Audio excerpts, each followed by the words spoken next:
This is Kathy Rhoads Sargentio, and you are listening to Diary of a Madman.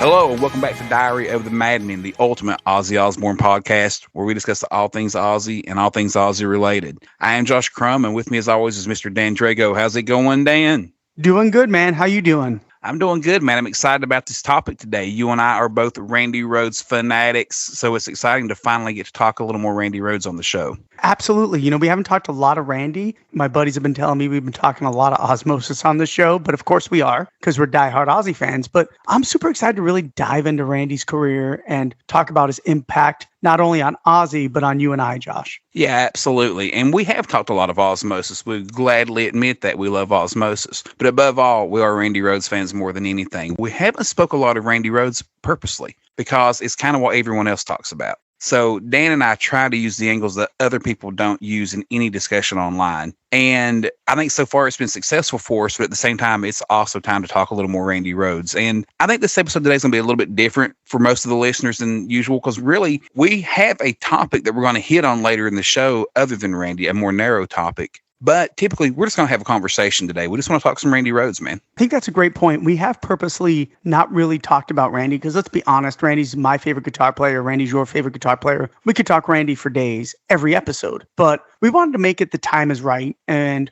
we are coming upon the 40th anniversary of Randy's passing. And we thought, what an amazing time for you and I to really sit down and just talk about our love for Randy and what impact he's had on me as a player and as a person. Yeah, absolutely, man. And the same for me. I mean, it's kind of like WWJD, right? But for Dan and I, it's WWRD. Like, what would Randy do? And True. that really is the truth, because Randy was just such a beautiful soul and such a great person. By all accounts, he was always the center of attention in any room he was in. And people just loved to be around him and loved to talk to him. And he always seemed to be the nice guy. And that's something that I definitely have tried to use in my life. And I definitely have used him for inspiration for further than the guitar. There's no question about it. Before we get into Randy, let's talk a little bit about last week's episode, Josh. We did the best ballads. It got a lot of love online. Obviously, Ozzy's ballads resonate with a lot of our listeners. Ozzy is the king of the ballad. We talk about it all the time. And I am just so excited and happy how much people have responded to our latest episode. Yeah, no question. It did really good. Thank you to all the listeners out there, for everyone that listened and responded with your list of favorite Ozzy ballads. It was one of our most listened to episodes yet, and that was really awesome to see. And we kind of expected it would be. We thought that this was going to be a topic that fans really wanted to hear. And, you know, it's so fun to take those songs and debate which one you prefer more. I mean, do you like See You on the Other Side, or do you like Road to Nowhere? And you kind of battle them back and forth to make your ultimate top 10. It's so hard to do, even though some people don't find it quite as cute as you and I do. We got some little tweets from Barbara Ann Wild, Zach's wife, kind of making fun of us and mocking us a touch for doing the cheesy, you know, which ballad do you prefer the most? And it was all in good-hearted humor. And we definitely appreciate her for even noticing our show and noticing, you know, our social medias and stuff and commenting on it. We tried to get her favorite Ozzy ballad out of her, and she refused to answer it. She just kind of sent us the hugs and kisses emoji. So, Right. But it definitely draws a lot of attention. It's an attention-getting topic, and I had a blast doing it. Yeah, me too. The one thing that really stands out to me, well, there's two things that really stand out to me. The first is tonight, I did not see top anybody's list but yours and mine. So that really surprised me. Number two, how much love later Ozzy got on the lists really made me excited, happy, and shocked. Later Ozzy got a lot of love out there. No question. Ordinary Man was like tops on several lists. Yeah, which absolutely. really blew me away. Well, it just goes to show you that that record is going to be considered a classic record in a few years. I don't think people realize, I don't think Ozzy realized half of that record is going to be all-time classics. I'm so excited to see that the fans are starting to show that already, only 2 years after its release. Yeah, no question, man. I mean, to be a classic album, the word classic in definition, it means it takes time, right? You can't release Ordinary Man, it'd be revered as a classic album immediately, but it's getting there really quick with a lot of the fan base. I definitely think it has more respect than a lot of his other later albums have. But you're right, man. The latter part of his catalog really got a lot of attention. And, you know, it was so fun reading everyone's list. I did see Tonight up there for 2 and 3 for a couple of them. Yeah, but not number one. Yeah, and like I said, Ordinary Man was all over it, as was Holy for Tonight. from the Ordinary, man. So that was awesome too. And you and I debated if that was even really a ballad. A matter of fact, I left it off my list because I didn't necessarily view it as a ballad, but clearly I'm wrong because everyone else did. The one song that a lot of listeners had on that we did not consider a ballad was I Just Want You. I did see that on a lot of lists as well. Yeah. I mean, I know in theory, I Just Want You, I just don't see how that's really a ballad. But that's just me. And that's what's great about the art of music, right? Everyone that consumes it has their own opinions of what it means to them and how it touches them. And that's the beauty of it. Yeah, I don't consider I Just Want You a ballad either. To me, it's more of one of Ozzy's very Beatlesque influenced songs, like something like Strawberry Fields Forever, and just definitely not a ballad, much more of a artsy song, I'd say. And I saw You Can't Kill Rock and Roll on a list or two also. Oh, yeah, I don't consider that a ballad either. So, well, You Can't Kill Rock and Roll, that's what sold it for me. It says it right in the title. It's a rock and roll song. So anyway, before we get into today's topic, man, is there anything you want to discuss from the latest news of anything going on in the world of metal? Absolutely. The new Ghost record, Impera, came out this week, and I gotta tell you, I am fucking loving it. Have you heard it yet? Oh, yeah. I listened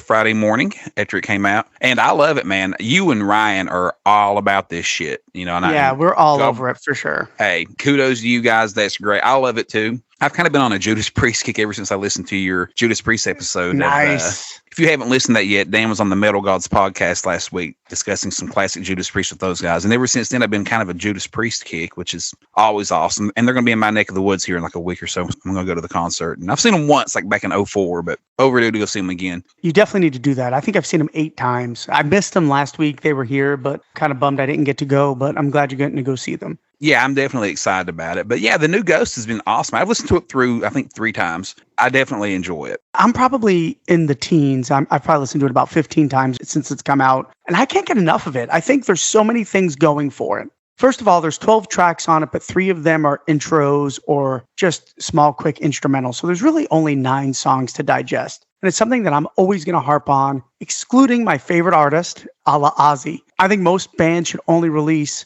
9 to 10 song albums because it's just too much material. Tobias did a wonderful job of editing himself. Every single song on this record could be a hit. That's how catchy this record is. It's a great sequel and follow-up to prequel, which is kind of fun to say, but you could tell he caught a groove ever since he wrote Square Hammer, which is still my favorite Ghost song. And he has just been on a roll. There's so much great tempos on this. There's great riffs. The guitar playing is absolutely insane. And I just cannot get enough of this record. For one, preach brother about the albums being too long for most of these bands anymore. I agree 100%. Aside from Ozzy, if I see an album's 40, 45 minutes, I'm tickled to death because that's just about where it should be. 9, 10 songs, good to go. Yeah, you're right, though, man. Ghost caught fire with Square Hammer, and he definitely found his niche right there to really put out this mainstream hot hard rock songs because he's kind of followed that pattern ever since. But at the same time, like I was telling you the other day on the phone, none of the songs sound alike. Like he's very flavorful. They have so many different colors that these songs are all different. Like none of them really remind me of the others. Yeah. They're definitely tasteful music for sure. Yeah, it's a great point.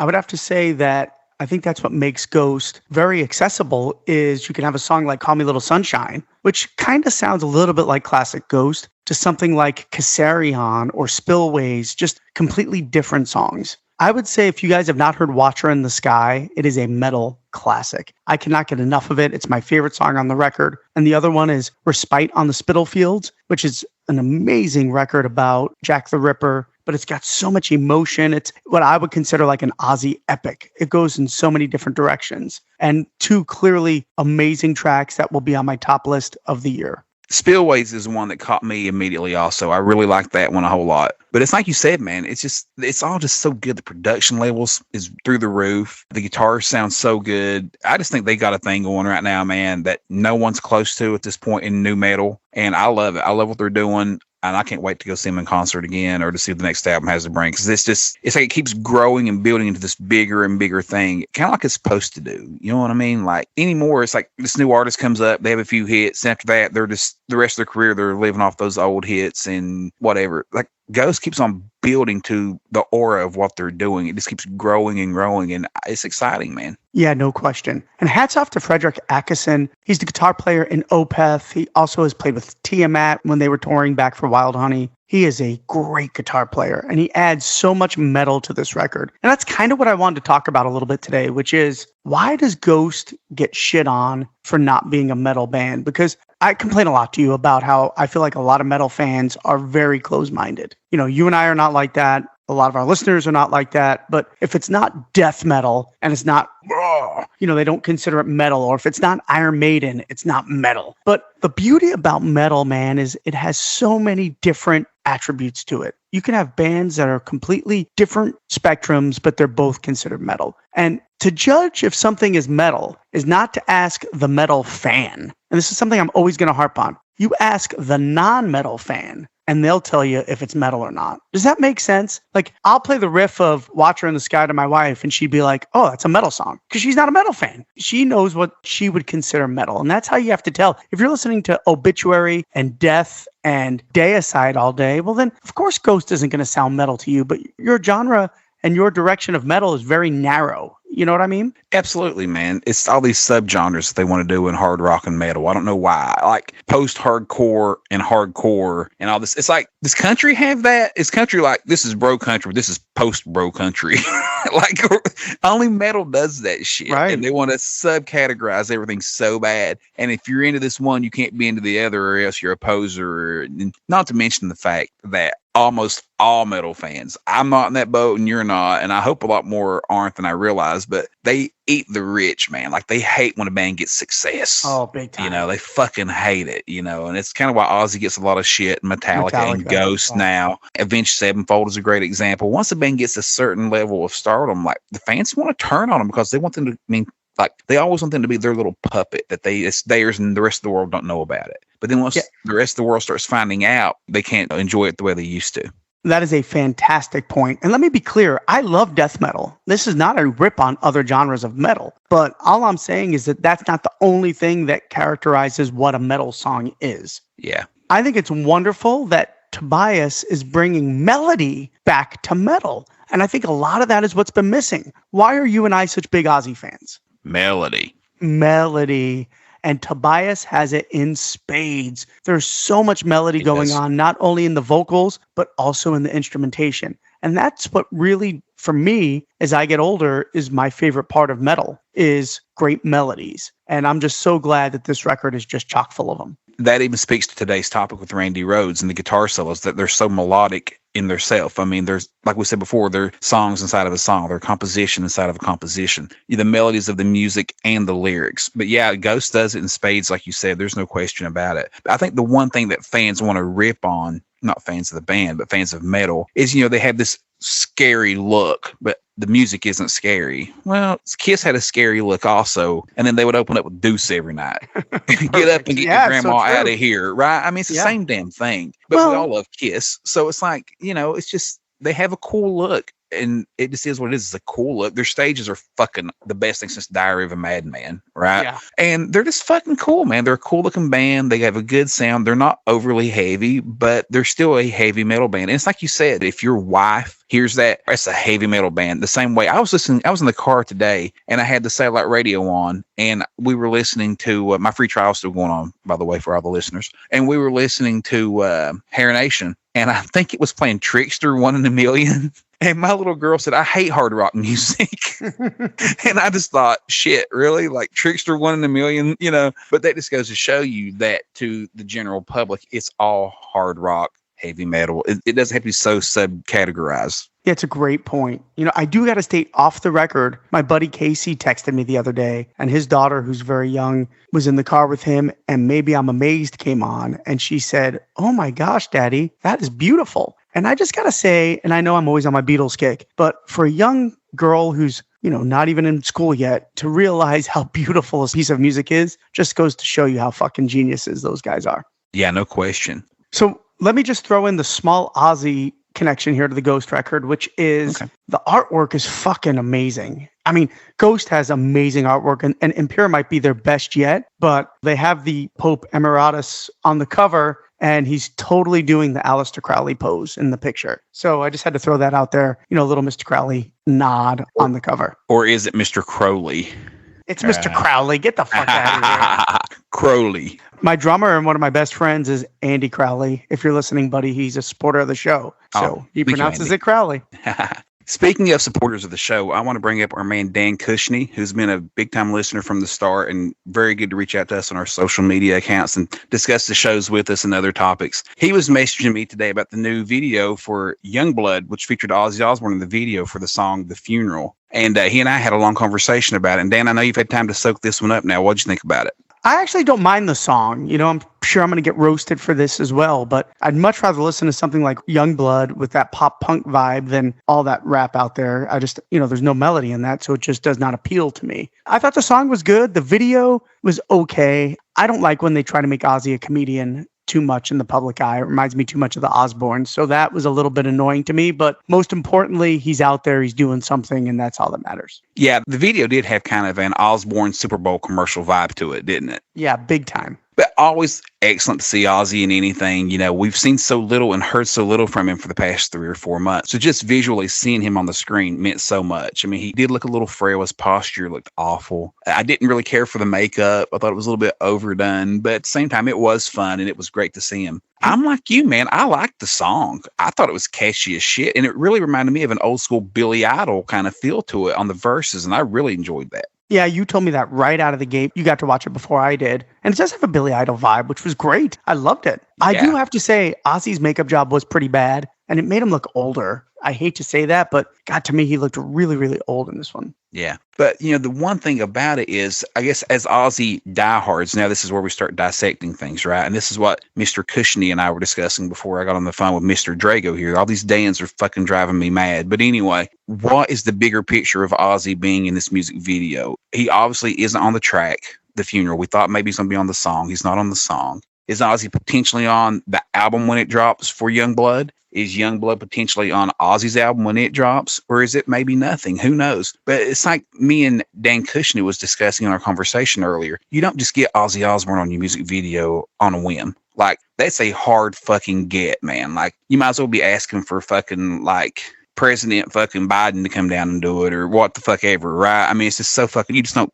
get Ozzy Osbourne that easy, especially at a time in Ozzy's career and life where he's staying home a lot. He's not getting out in the public. He's not taking a lot of photos. He's staying away from everybody. How did Youngblood pull that off? Ozzy clearly likes him. And one point I wanted to pull up before I get your opinion on that, Dan, is Dan Cushney in our conversation commented that he lives, by the way, over in the UK. So he's kind of more connected over there. And I think Youngblood is more of a UK artist right now. He's not as worldwide as Post Malone or anyone like that. And he said that Youngblood is kind of viewed in the UK like Ozzy was in the 80s. There's a real divisiveness on, do you really agree with his lifestyle or you don't? A lot of people think he's reckless. He's out of control. He has a lot of mental health issues that he sings a whole lot about. And he said he believes that Ozzy sees a lot of himself in Youngblood, in the way he's portrayed in the media and his image and his gimmick and so on and so forth. He thinks maybe that's why Ozzy has kind of connected with him a little bit. So I thought that was kind of interesting. What do you think? I would say there's got to be a reason he's doing it, right? I definitely do not believe Ozzy sang on the Youngblood record because they would have led with the song he sang on. So that's definitely not happening. But does Youngblood make an appearance on the next Ozzy record? Possibly. I could see Sharon doing that to try to continue the streak of Ozzy blending in with the pop rock world, which she's done for a long time now. At the end of the day, I think it's just Sharon getting Ozzy's name out there before like the calm before the storm. I think we're going to be getting a single or information very soon. And it's just another way for people to be going, oh, let's talk about Ozzy. And if you read a lot of the YouTube comments or Facebook comments and all the social media comments, a lot of people were just really excited Ozzy was in the video. And I think it's a brilliant marketing strategy for Sharon to say, hey, we're going to put Ozzy in this Youngblood video. And I don't know much about Youngblood, but I'm sure he's got a couple of million followers here. And it's just another way for them to go, hey, I love Ozzy. Oh, Ozzy's the best. Ozzy's the best. And now, bam, here's the new Ozzy song. Yeah. So I think it's more of a marketing strategy. Yeah, it just makes total sense. I don't think that Sharon necessarily used it for a marketing strategy, like as in the word used it. But I think, like you said, the timing plays out kind of interestingly, right? To where this comes out first, and then maybe in a week or a few weeks, Ozzy drops a single and the marketing continues from there, right? Like, I totally agree with that. Youngblood's very young. He's only like 24 years old. He's Youngblood. You know what I'm saying? You can't be 52 and be called Youngblood. It's an odd name because my dad you know, calls all of the young hot girls Youngblood. What's up? Really? Yes. I was going to say, yeah. I guess you can't be 52 and be called Kid Rock, but what the fuck ever. So. That's right. But no, I mean, he's very young. And I think that maybe Mr. Cushney was onto something when he said that Ozzy might see himself in him a lot. And that's why he's kind of connected to him. We did notice that some of the photos that Ozzy tweeted were from Ozzy's account were of Youngblood at Ozzy's for the release party for Ordinary Man at the Rainbow, right? Yep. So there definitely is a connection that goes back further than just this past year. He's been around for at least a couple years. I'm definitely curious to see where this goes with this relationship and friendship. What does Youngblood bring to the table for Ozzy Osbourne? Yeah, I'm excited for it too. And I'm hoping, listen, if Youngblood's on the new Ozzy record, I know you and I won't have a problem with that at all. But I think it's being used more as just a way to get Ozzy out in the public eye. Like she kind of did with Take What You Want with Post Malone right before Ordinary Man. Yeah. To be fair, I don't think Youngblood, I've not listened to a ton. I listened to a few tracks when I first heard that Ozzy was going to be on the music video. He's not really, he's definitely a pop act, but he's a rock act also. Yeah. Like I said, that song's kind of Billy Idol sounding. So it's not like he's not fucking Spice Girls or anything. He's got a rock side to him. So, yeah, it could definitely be fun. And one more point real quick before we move on. Our friend Dan Cushney in our conversation, me and him had a long conversation about this earlier. Sorry, listeners, but, keep throwing his name out there for him because I don't want to take credit for his comments. So I keep mentioning that he's the one that said this stuff because I don't want to act like it was all my idea. Hey, listeners, if you want to just come talk to me as well only, that's fine too. I feel a little left out here. Dan's so jealous because I'm the popular one on the show. We know who the real star is. We know who the real star is because he goes over and does Judas Priest shows without me even fucking knowing about it, and then drops it on our gig. I'm like, oh, wait, you did it. Oh, cool. You did it. Oh, cool, man. Yeah, okay. I'll tune in and listen to that. But no, one thing that Dan Cushney mentioned to me in our conversation is that Youngblood's definitely bigger in the UK, and he's very British. If you ever heard the guy speak, he's British as shit. And maybe that was filmed in the UK after Ozzy moved to the UK, or if it was filmed before Ozzy moved, it was a matter of him flying to the UK to film the music video, which is definitely hard to picture that he would do that. But you never know if maybe they were over there looking at houses or something. I mean, who knows, man? But it more than likely filmed in the UK. So it appears that the move that we discussed on the show that Ozzy had upcoming, we thought might be to Vegas. It appears they have moved officially back to England. So Dan, Ozzy, I think the most exciting news for you and I, and that was he said he was taking his studio with him and would have the band over to record. I think that he definitely has already moved to the UK, and I think he's just done it since he's there. I mean, I can't imagine that didn't take a couple of hours to film, right? It couldn't have taken a lot of his time. He probably spent more time doing the makeup than the actual filming. Agreed. Absolutely. They have their reasons. They moved to the UK because the taxes were a little out of control for them in California. I thought he was going to go to Vegas. I still think there's going to be a Vegas residency one day. But the thing that really caught me, Josh, is he said something to the effect of, I'm going to have a studio and I'm going to bring my guys out to record out there or something to that effect. So that's where I was like, oh, who's he talking about? I mean, it's obviously not the Andrew Watt clique. So I wonder if he's going to start doing a whole nother record. I thought that was such an interesting comment. And that's why I brought it up a second ago. I mean, it's like you are sitting on a brand new record right now and you're already talking about recording another record. The part that gets me excited is no doubt that Blasco and Zach and the guys would all fly to England in a heartbeat if Ozzy asked them to record and write. There's no question about that. But I love the idea of a band in a barn studio writing a new album together, as the Ozzy Osbourne band. That'd be fucking awesome, right? Yeah, it'd be amazing. But on top of that, think about this. He's over there with Tony now also. Tony Iommi still lives in England. And Ozzy's made it very clear over the past few years that his relationship with Tony Iommi is better right now than it's ever been in their lives, ever. So he's close to Tony right now also, man. Who knows? There could be more coming from the Ozzy and Tony combination. That'd be something that we'd all be down for. Well, that makes way more sense because I don't see Zach going over there to write. And I think Zach would do it, but we already know Ozzy kind of wants Zach to do the Black Label stuff. So who's the band he's talking about? Is it Black Sabbath? It's possible. Yeah, he's over there close to Tony. And, in my little mind, I just think, man, that'd be great if those two guys just collaborated together on whatever they want. Geezer's still in the States, but at that point, they're just always, a couple flights away from being there. So who knows what they could be working on out there. And I'm not trying to imply that Ozzy and Tony are working on anything together. I'm just saying, when he mentions having the studio out there and having the band out, like we said earlier, I think they would all go mow Ozzy's grass if you ask them to. They all say that all the time. Adam Wakeman said it on our show. We've heard Zach say it. But he's right there with Tony Iommi. It's hard to imagine that he and Tony wouldn't get together for a dinner here and there or something, to catch up. And who knows where things go from there, right? Yeah, absolutely.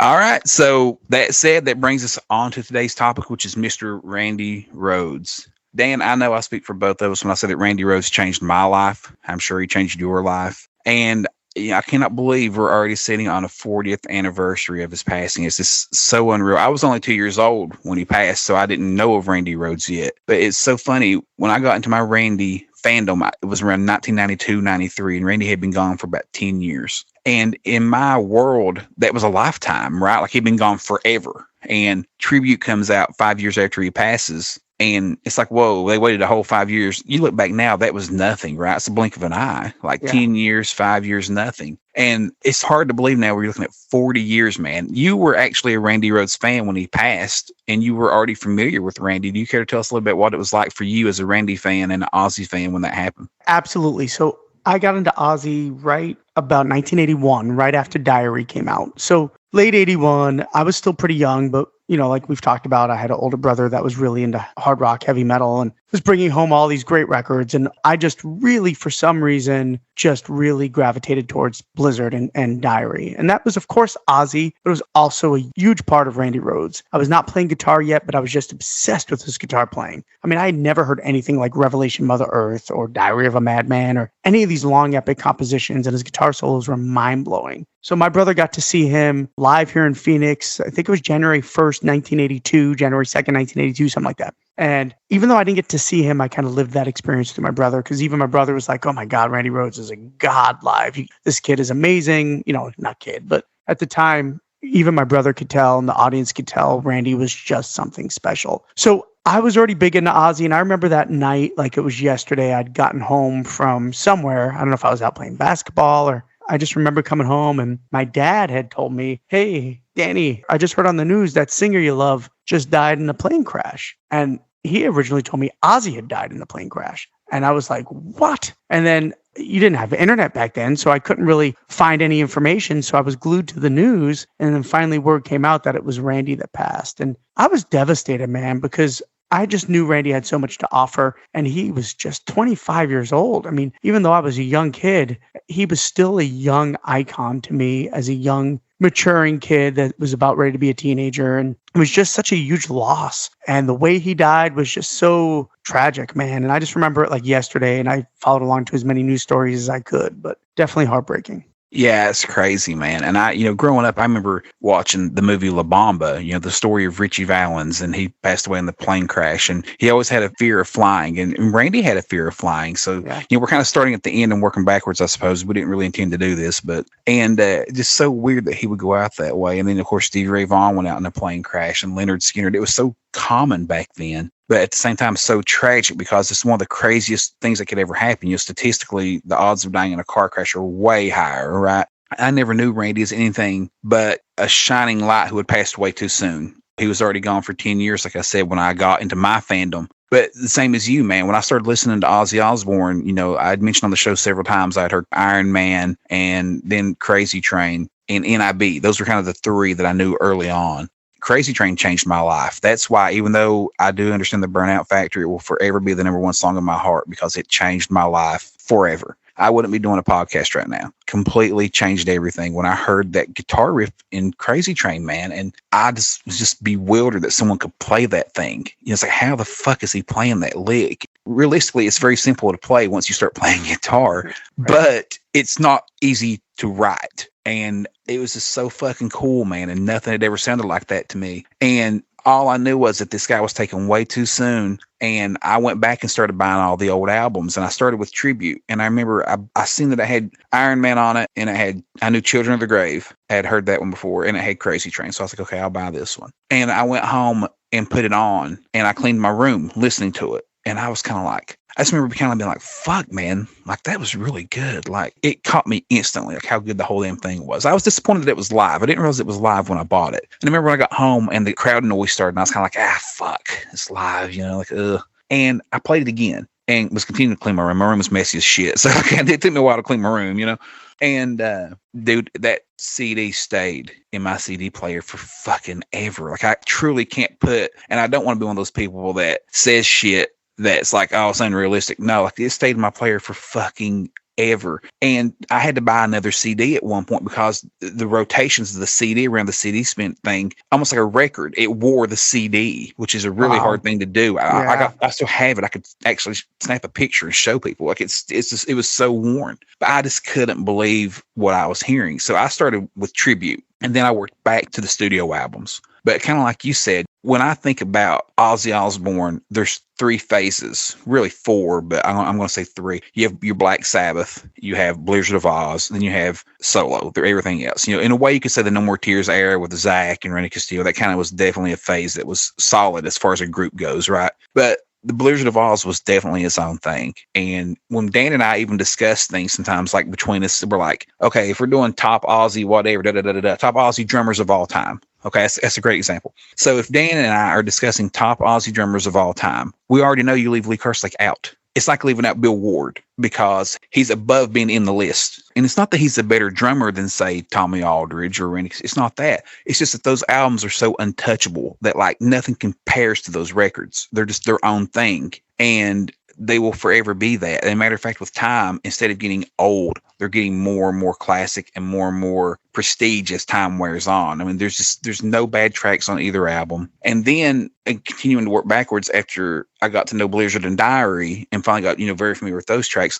So then I lucked out with my timing that Kevin Dubrow had released, was about to release. He hadn't yet. I had just got into Randy, and Kevin Dubrow announced that Quiet Riot was going to release the Randy Rhoads Years compilation CD from his albums of Quiet Riot that were Japan only release, right? So I was so pumped for that. I'm sure, Dan, you remember this. All the guitar magazines had Randy on the cover. Everyone was pumped for the Quiet Riot Randy Rhoads record finally, right? Yep, absolutely. And they had the tablatures for Laughing Gas in it for the new guitar solo and everything. I was so excited for that, and I love that record. I know for a lot of Randy Rhoads fans, the Quiet Riot stuff is hit and miss, or some of them just don't like it at all. And that's fine. It's totally different. You can love the Ozzy stuff and just not be into the Quiet Riot stuff. It's okay. But I love that record too. And a lot of that had to do, I guess, with the timing being so young and that coming out, that finally a new Randy release for me. So then I worked backwards through all the Quiet Riot stuff. I had the Randy Rhoads Years. Then I found 1 and 2 finally on the bootleg circuit because that's the only place you could get them. They weren't for sale to the general public, and I got familiar with those songs. But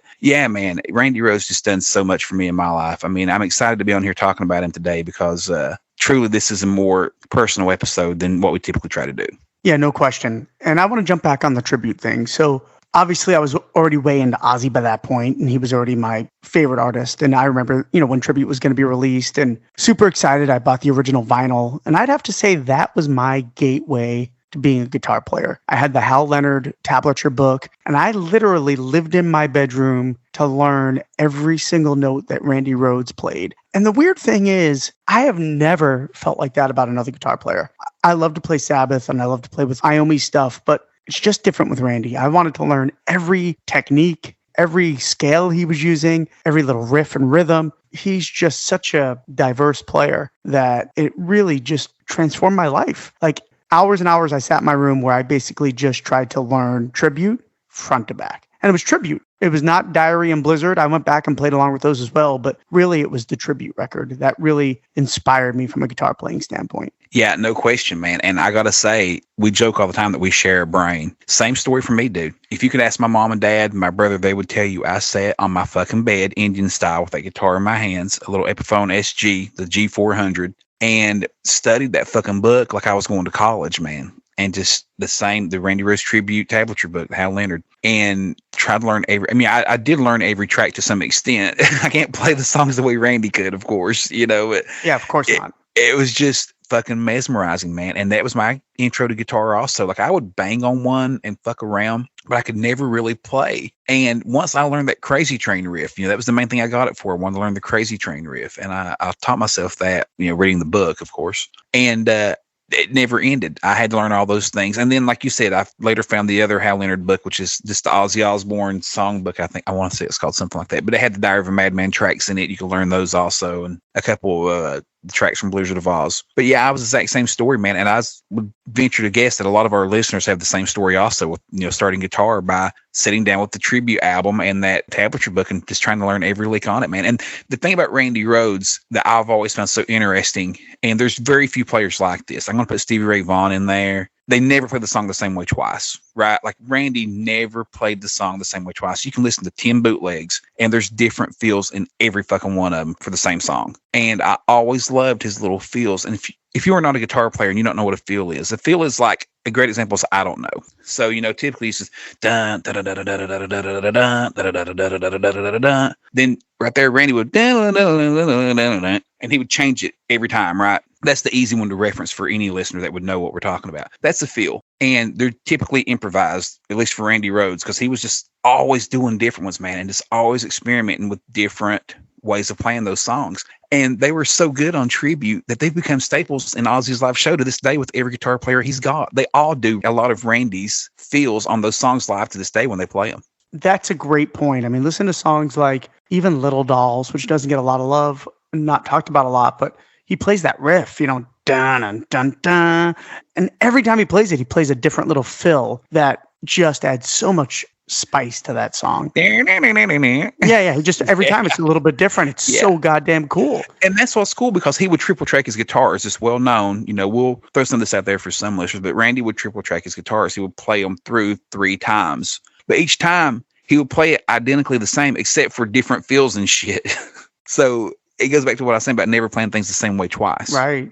Absolutely. Live, he tried his best to stay as close to the solos as possible, which I always appreciate. Every once in a while, he would add a little nuance here, a little nuance there to change it up just a little bit. But that was just Randy. He would change it up night after night, like you had mentioned, Yeah, he used the feels just in random moments more than in solos. The solos, like you said, they were pretty spot on from what he recorded in the studio, but the feels were just moments here and there to add a little something. Yeah, absolutely. That's a good point. And, he is really the king of the fill. I mean, it's all over Crazy Train, of course. Mr. Crowley's got some great little licks here and there. Coming out of I Don't Know, where he goes back into the rhythm and he goes into that really blazing little lead after it. He does it all the time. And Suicide Solution. So Randy is definitely the king of the fill. And it's kind of a lost art. I think Eddie did it a lot too, which I think I could see the comparison between Van Halen and Randy Rhoads because they both did a lot of those fills. They never really played like Tony, which is probably more my style, which is here's the riff. I'm going to play the riff till it's fucking beaten into your skull. Yeah, Randy, that's my style also. Yeah, but Randy and Eddie, they're a little different. They're going to play that riff and they're going to throw all these little nuances and these little fills in between, like little licks. Yeah, it's almost like they're bored and they have to find a way to entertain themselves. Not that they're bored of playing, but it's because it's so easy for them. Like it's just a little way to, like I said, to entertain themselves while they're playing the lick. Yeah, I think that's a great point. They want to challenge themselves. And we know Randy in particular always was up for a challenge. Yeah. Speaking of that, I mean, just think about I know we're kind of jumping all over the place, but the scene in LA at the time, you have Randy Rhoads, you have Eddie Van Halen and George Lynch all on the same circuit, man, as just local guitar gods. Like how fucking crazy is that in hindsight that those guys were on the scene together unsigned? It's fucking nuts. Yeah, and I've read articles with George Lynch saying he used to have to practice like 10 hours a day to keep those type of chops up because that's how competitive it was at that time with those guys. Yeah, and they all wanted to be the best. And Randy had a definite respect for Eddie Van Halen, but Randy's brother Kelly, who we've had on the show, Kelly Rhoads, we appreciate him being a part of the show. He told me directly to my face that Randy's favorite was George Lynch. Right. That he thought of the 3, including himself, he thought George was the best player on the scene. And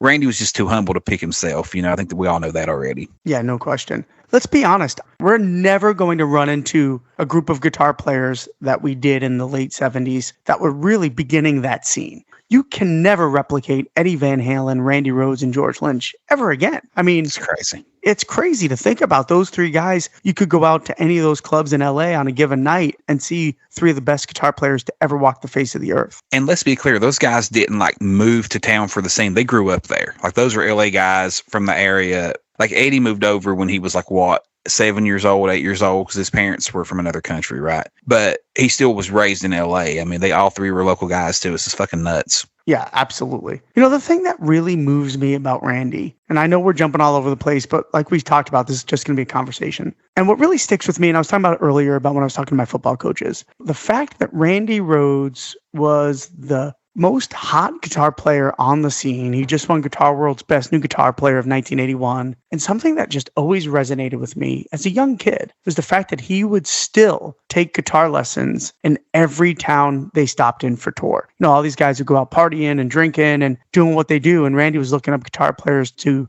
take a guitar lesson at every town. And to me, what that really spoke to me as a child and as an adult and instilled in me is never settle that you think you're the best at whatever you do. Never think you can't get better at anything. Can you imagine the guitar players getting a call from Randy Rhoads going, hey, I want to take a lesson from you? And they had to be thinking, well, it's fucking Randy Rhoads. He's 10 times a guitar player than I am. But every guitar player is a little different. So Randy might pick up just this one little thing that he could add to his repertoire that was worth it for him to do that. And I fucking love that about him, that he always was trying to get better. I mean, mind blowing to me. Absolutely. And, the one thing that Randy always stated in a lot of interviews was that he learned more from his students. He's like, he always said, I learned more from them than they did from me, because, for those that don't realize, Randy had like upwards of 60 guitar students when he left to join Ozzy's band. He was the hottest guitar teacher in California at a time when guitar teachers were a hot commodity. I mean, it's a very popular thing at that point. And he always said, I learned more from the students than they did from me. And the stories are well known. And, it has to be true that 8 times out of 10 or better, when Randy went to these guitar lessons, he was way better than the guy teaching them and knew more than they did. And that Randy ended up teaching that guy, ended up giving the lesson to that dude instead of the other way around. But ultimately, he just wanted, like Dan said, to take this or that from everybody. Everyone's a different player. And if I can learn this little thing from this guy and this little thing from this guy and incorporate it, that's all the more that he has it in his repertoire that he could just pull out of for his bag of tricks. But Randy was just so fucking special like that, man. That's a good call, Dan. Yeah, absolutely. And it has impacted me in everything I do. I mean, we talk about this a lot, me, my buddy Paul, but what it's really instilled in me is no matter what I do, if it's playing music, if it's doing a podcast, if it's coaching football, if it's being a husband or a father or whatever it is, I'm always striving to be the best I can be. Listen, I'm not going to make it as a rock star. The time has passed. I've written hundreds of songs in my life. It just didn't happen for me. It's heartbreaking. It really bums me out, and I struggle with it at times. I'm not going to lie. But even when I still play music and I still write songs and I get together with my bandmates or I'm doing my own solo project, I put everything I have into it, regardless if I've made it as a professional or not. When you and I are doing this podcast, we put everything we can into it because we know it's the personality that Randy has taught us, and I'm sure our parents have taught us, which is if we're going to do something, I'm going to give it my all. I'm not going to settle for shit. I can always get better. I can practice. I can do more research. Coaching football, I'm always watching videos. I'm looking at other coaches. I'm looking at different schemes. And I always teach my kids this. Just because you're the best player out here doesn't mean you don't have to work. It means you have to work the hardest because people know you're the best. And the expectation is every time you leave this football field, you have to get better. And that is just amazing to me. Yeah. How much does that sound like Randy Rhoads, listeners? I mean, you know what I'm saying? You have to work harder because you are the best out here. I mean, that could come straight from Randy Rhoads' mouth. He knew that there was a pressure and a weight on him. And, winning the Best New Talent Award was only a snippet of what was to come for him musically, even though his life would be sadly gone 6 months later, because there's been a lifetime of inspiration that came from that short time he had with Ozzy Osbourne. And like you said, Randy never was willing to settle for being an okay guitar player. He was never willing to settle for being an okay musician or being an okay songwriter. Like you said, he was always pushing for more. And it's hard to instill that in someone if they don't have it. It's just something he was born with. By all accounts, probably came from his mother, who he was so close with, right? And she was that way. She was an excellent music teacher, and she really built that music school in Minnesota from the ground up and kept it going all those years. And kudos to Kelly Rhoads for keeping it going now. And it's just something that was instilled in him to work hard his whole life. Randy wasn't born with a silver spoon by any means, and he worked hard to be the best at what he did. And, in our eyes, he pulled it off. Yeah, absolutely. That's a great point. He had to work for everything that he earned. So let's talk a little bit about Quiet Riot before we get into how he joined Ozzy and everything. And I want to start with Quiet Riot before we get into Ozzy, because as a lot of listeners know, we're going to discuss a little bit about some of the pieces he wrote for Quiet Riot that he moved into the Ozzy world, which we all would do. And we'll get into that in a little bit. But so, Josh, you know the Quiet Riot stuff a lot better than I do. I'm going to admit that freely. But he started that band pretty young. What was he, like 16, 17 when he formed Quiet Riot with Kelly? Yeah. Yeah. He and Kelly Garney had a few bands earlier on together. They joined a few here and there on the local scene, played with some other guys and stuff. But of course, it wasn't until Kelly Garney, Randy Rhoads, Drew Forsyth, and they come across a up and coming singer named Kevin Dubrow, who was kind of like a Rod Stewart or a Steve Marriott type. And, they worked so hard to work the scene. And, when you go back in the history of rock and roll, there was very few bands that worked as hard as Quiet Riot did to build the fan base, to try to get a record deal in the United States. And they worked really hard together, man. And they were a team. There's no question about it. Absolutely. There's no question that they were a team. And, they wrote a lot of great songs together. I'm not a huge Quiet Riot fan with the Randy era. I'm not going to lie. I think actually Metal Health and On, they got a little bit better, which I know is sacrilege, but I think that Kevin grew as a writer as the years went on from a vocal standpoint. It's not a knock on anything except for mostly Kevin, his ability to grow as a musician and as a songwriter and as a singer. I mean, when he released the Randy Rhoads years in 1993, he did go back and recut those vocals. So those are all new vocals in 93. And that's part of why the album sounds so great. I mean, he went back and re-sang everything. And he even rewrote some of the lyrics because he became a better songwriter. Like you said a second ago, they were 16, 17 years old. They were complete kids, man. Just imagine when we were that age jamming in our bedrooms with our buddies. I mean, these guys are already signed to a Sony album deal in Japan. They wanted so bad to get an album deal in the United States, but at the same time, you're 17, 18 years old and you're already signed in Japan. I mean, it's still a fucking massive accomplishment, right? Of course. It's a fucking huge deal. As much as Randy was in the growing stages that we saw once Randy went from Quiet Riot to Ozzy, the growth, right? I mean, look, I do love the Quiet Riot shit. I do love it. I can sing all those songs to you. It's nowhere near the Ozzy material. And everyone knows that. I mean, Dolores Rhodes knows that. Randy knew that. Everyone knows that. It's not a secret, and it's not sacrilege to say that. I mean, it just is what it is. But the same growth happened for Kevin DuBrow, like you said, from that era to Metal Health. There's nothing wrong with saying you prefer the Metal Health era of Quiet Riot, because Metal Health is one of the greatest hard rock albums ever released. Right. And one of the biggest ever released. So, I mean, there's nothing wrong with that. You definitely can go back to those old albums with Randy Rhoads and Kevin, though, and Drew Forsythe and Kelly Garney, and definitely hear the development of what was coming with those two. And one thing I always found so interesting, and kudos to Kevin DuBrow for being willing to do this as a frontman. They knew that the real shining star in the group was Randy Rhoads. And how many groups, especially in that era, have a frontman who's willing to step aside and say, featuring Randy Rhoads on lead guitar? Like, even though as a frontman, Kevin DuBrow was going to be one of the most famous frontmen in hard rock history. I mean, no question about that, right? Yep. But yet he was willing to take side stage to Randy, knowing that this is his show. You could see it from the start. And I remember Kevin saying that when he first saw Randy Rhoads, he knew instantly, like, man, like this guy, like, what the fuck have I walked into? Like, he's fucking amazing. He knew instantly what Randy had. And I think throughout Randy's life and after his death, I mean, he didn't have a bigger fan in the world than Kevin DuBrow. Yeah, there is no question about that. I think that is brilliant to say. He was just a huge Randy fan, and he pushed Randy. He was so happy when Randy got the Ozzy gig. And I think that just speaks so much character of Kevin, because he knew that Randy was destined for greatness. And Randy was destined for greatness because he was great. And he saw it real early, and I love the fact that Kevin continued on and created his own path. I mean, I don't think he's given enough credit for that, to be perfectly honest, because everybody knew that Randy was the star. And when Randy left, you had to know that band was like, we're fucked. It's just the reality. Yeah. But the fact that Kevin DuBrow went on and did his DuBrow record, brought him and Frankie Banali met, and they started to work on the Metal Health stuff and brought Rudy back into the band. And the fact that they created such a monster record, a record that I think has outsold Ozzy best record, which is saying something. And I just hats off to Kevin for not giving up either. What fortitude he showed.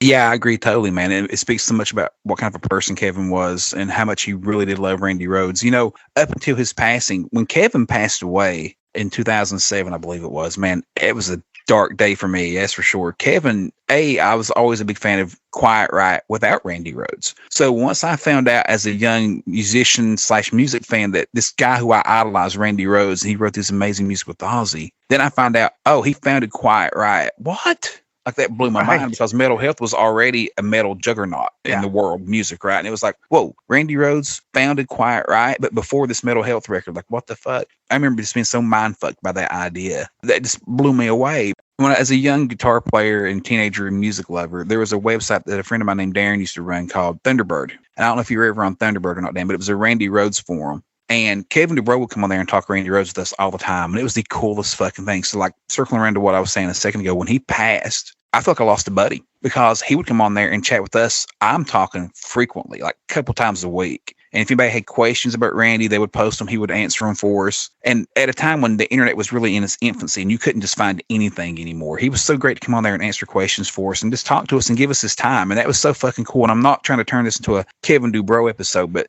Kevin and Randy's lives definitely, they're together. They're linked. They're eternally linked, and it was so cool to go on there and have Kevin answer questions for us about Randy. And as Randy fans, that meant so much to us, man. Yeah, it's so awesome to hear, man. So back when I got into Randy, I knew he was in a band called Quiet Riot, and this is before Metal Health came out, but I knew they were Japanese releases only, and we couldn't find them. I mean, me and my buddies did a great job of buying imports, but for some reason, those Quiet Riot records were really hard to find back in the early 80s while Randy was still alive and right after his death. So when Quiet Riot came out with Metal Health, I knew that already that was Randy's band. I was very curious to see if Randy's, music was going to be used or anything like that. And obviously it wasn't. And then, of course, Thunderbird was a tribute to Randy, which I thought was really awesome. And I know it was written about him going to Ozzy, not dying, but it takes on a whole different meaning after the fact. But that goes back to what you were just saying about how when Ozzy took Randy from Quiet Riot and Randy landed the Ozzy gig, that Kevin was happy for him. Thunderbird was about that very thing, like you just said. It was about him going to Ozzy, not about his passing. And fly away and spread your wings. Thunderbird, fly. Go show the world what you can do, man. I know what you have. Now you go show the whole fucking world what you have, because I already know. And that's just I got chills saying that, man.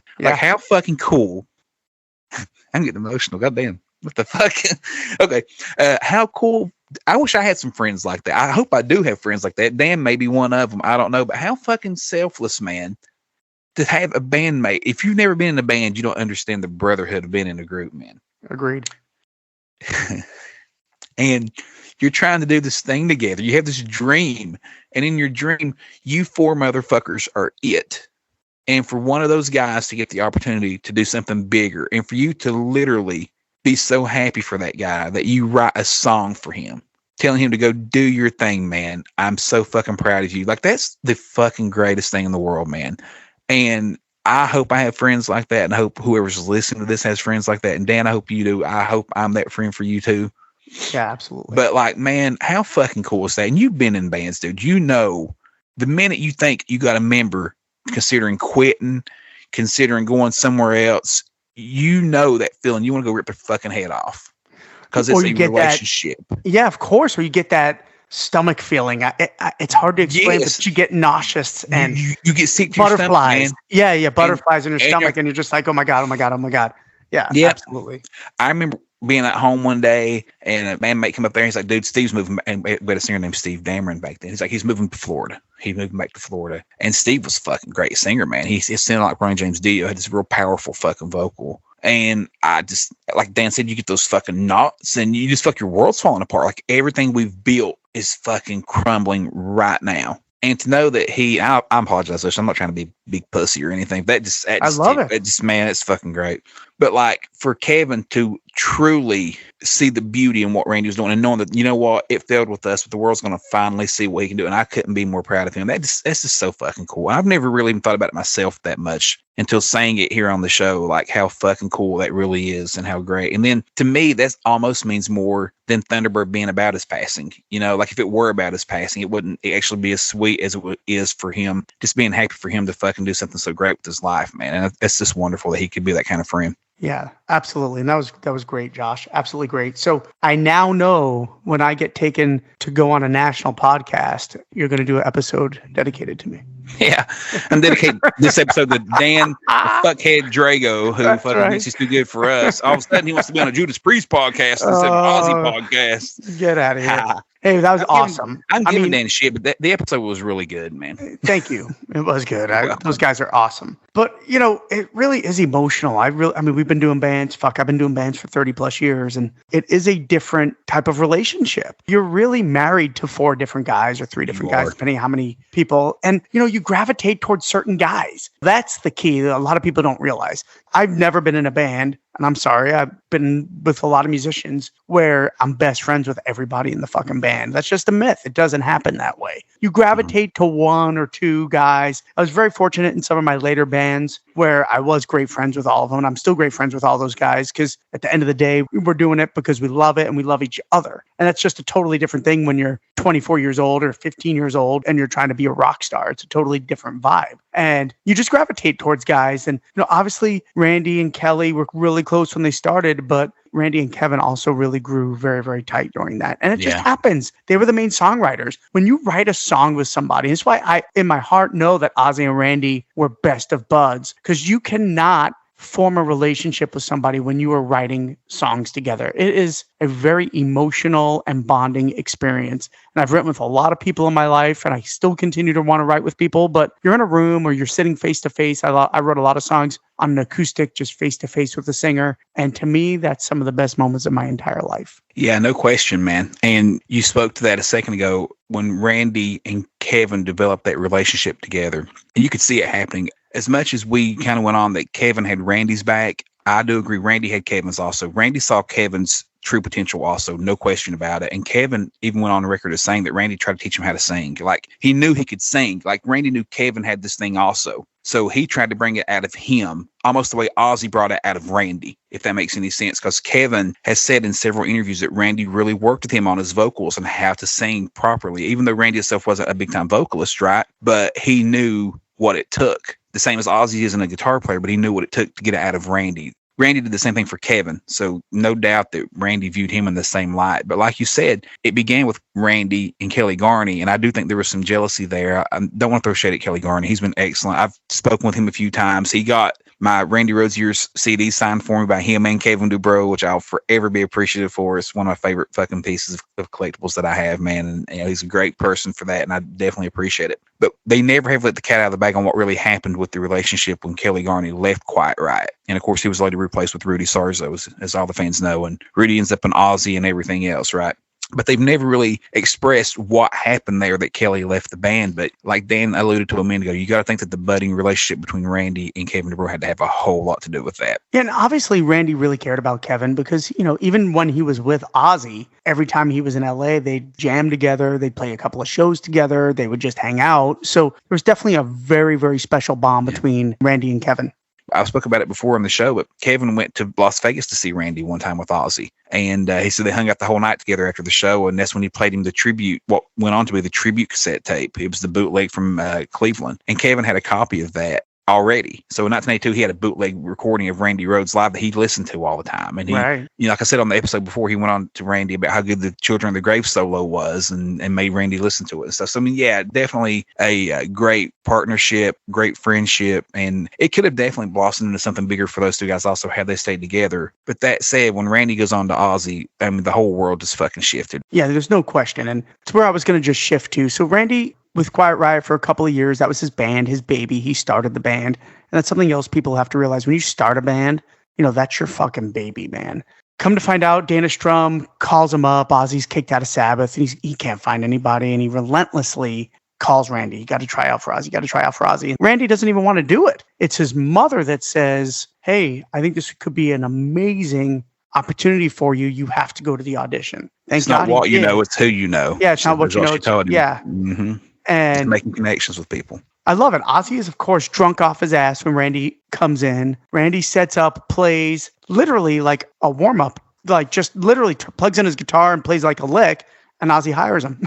I mean, it's like that instant, which just goes to show you how impactful Randy's playing was in person and how he was so ahead of his time. The one thing I really want to talk about also about Quiet Riot before we finalize on Ozzy, this is the mid to late 70s. And really those first two Quiet Riot records and the Randy Rhoads Years record, there's so much hair metal in that sound. Now we know he was very influenced by the glam metal scene, but it is so ahead of its time. Randy really was the precursor to that 80s hair metal scene while he was with Quiet Riot. And really not much of that is in the Ozzy material. You know, he really shifts his focus and style of playing with Ozzy, which also shows a whole nother side of his genius. The fact that he came in, Ozzy's drunk, what a terrible first impression for Randy, but gets the gig just like that. Dana Strum has told the story recently in an interview I was listening to where he said, you know, he knew the whole time that Randy Rhoads was the guy for Ozzy Osbourne. But yet, Ozzy had a list of 10 people that he had to go see first. And Dana, you know, for listeners who haven't heard it, he said, I told Ozzy all day, we can say fuck this list and I can take you to your guy right now. Or we can go do this all fucking day and then go to your guy. And Ozzy's like, they want us to see everybody on the list. So that's how Ozzy ended up so fucking plastered that night, because they literally auditioned Randy at like 2 or 3 in the morning, right? Because Ozzy had already went and seen all these other guitar players on that list. There was like 10 guys. Didn't really care much for any of them.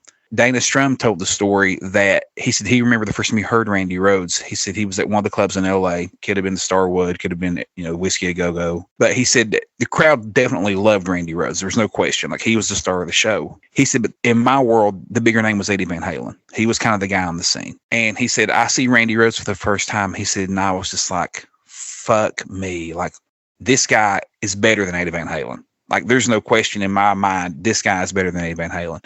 He said, from then on, I knew Randy was destined for stardom. He said, so when Ozzy was looking for a guitar player, I instantly knew who it had to be. Had to be Randy Rhoads.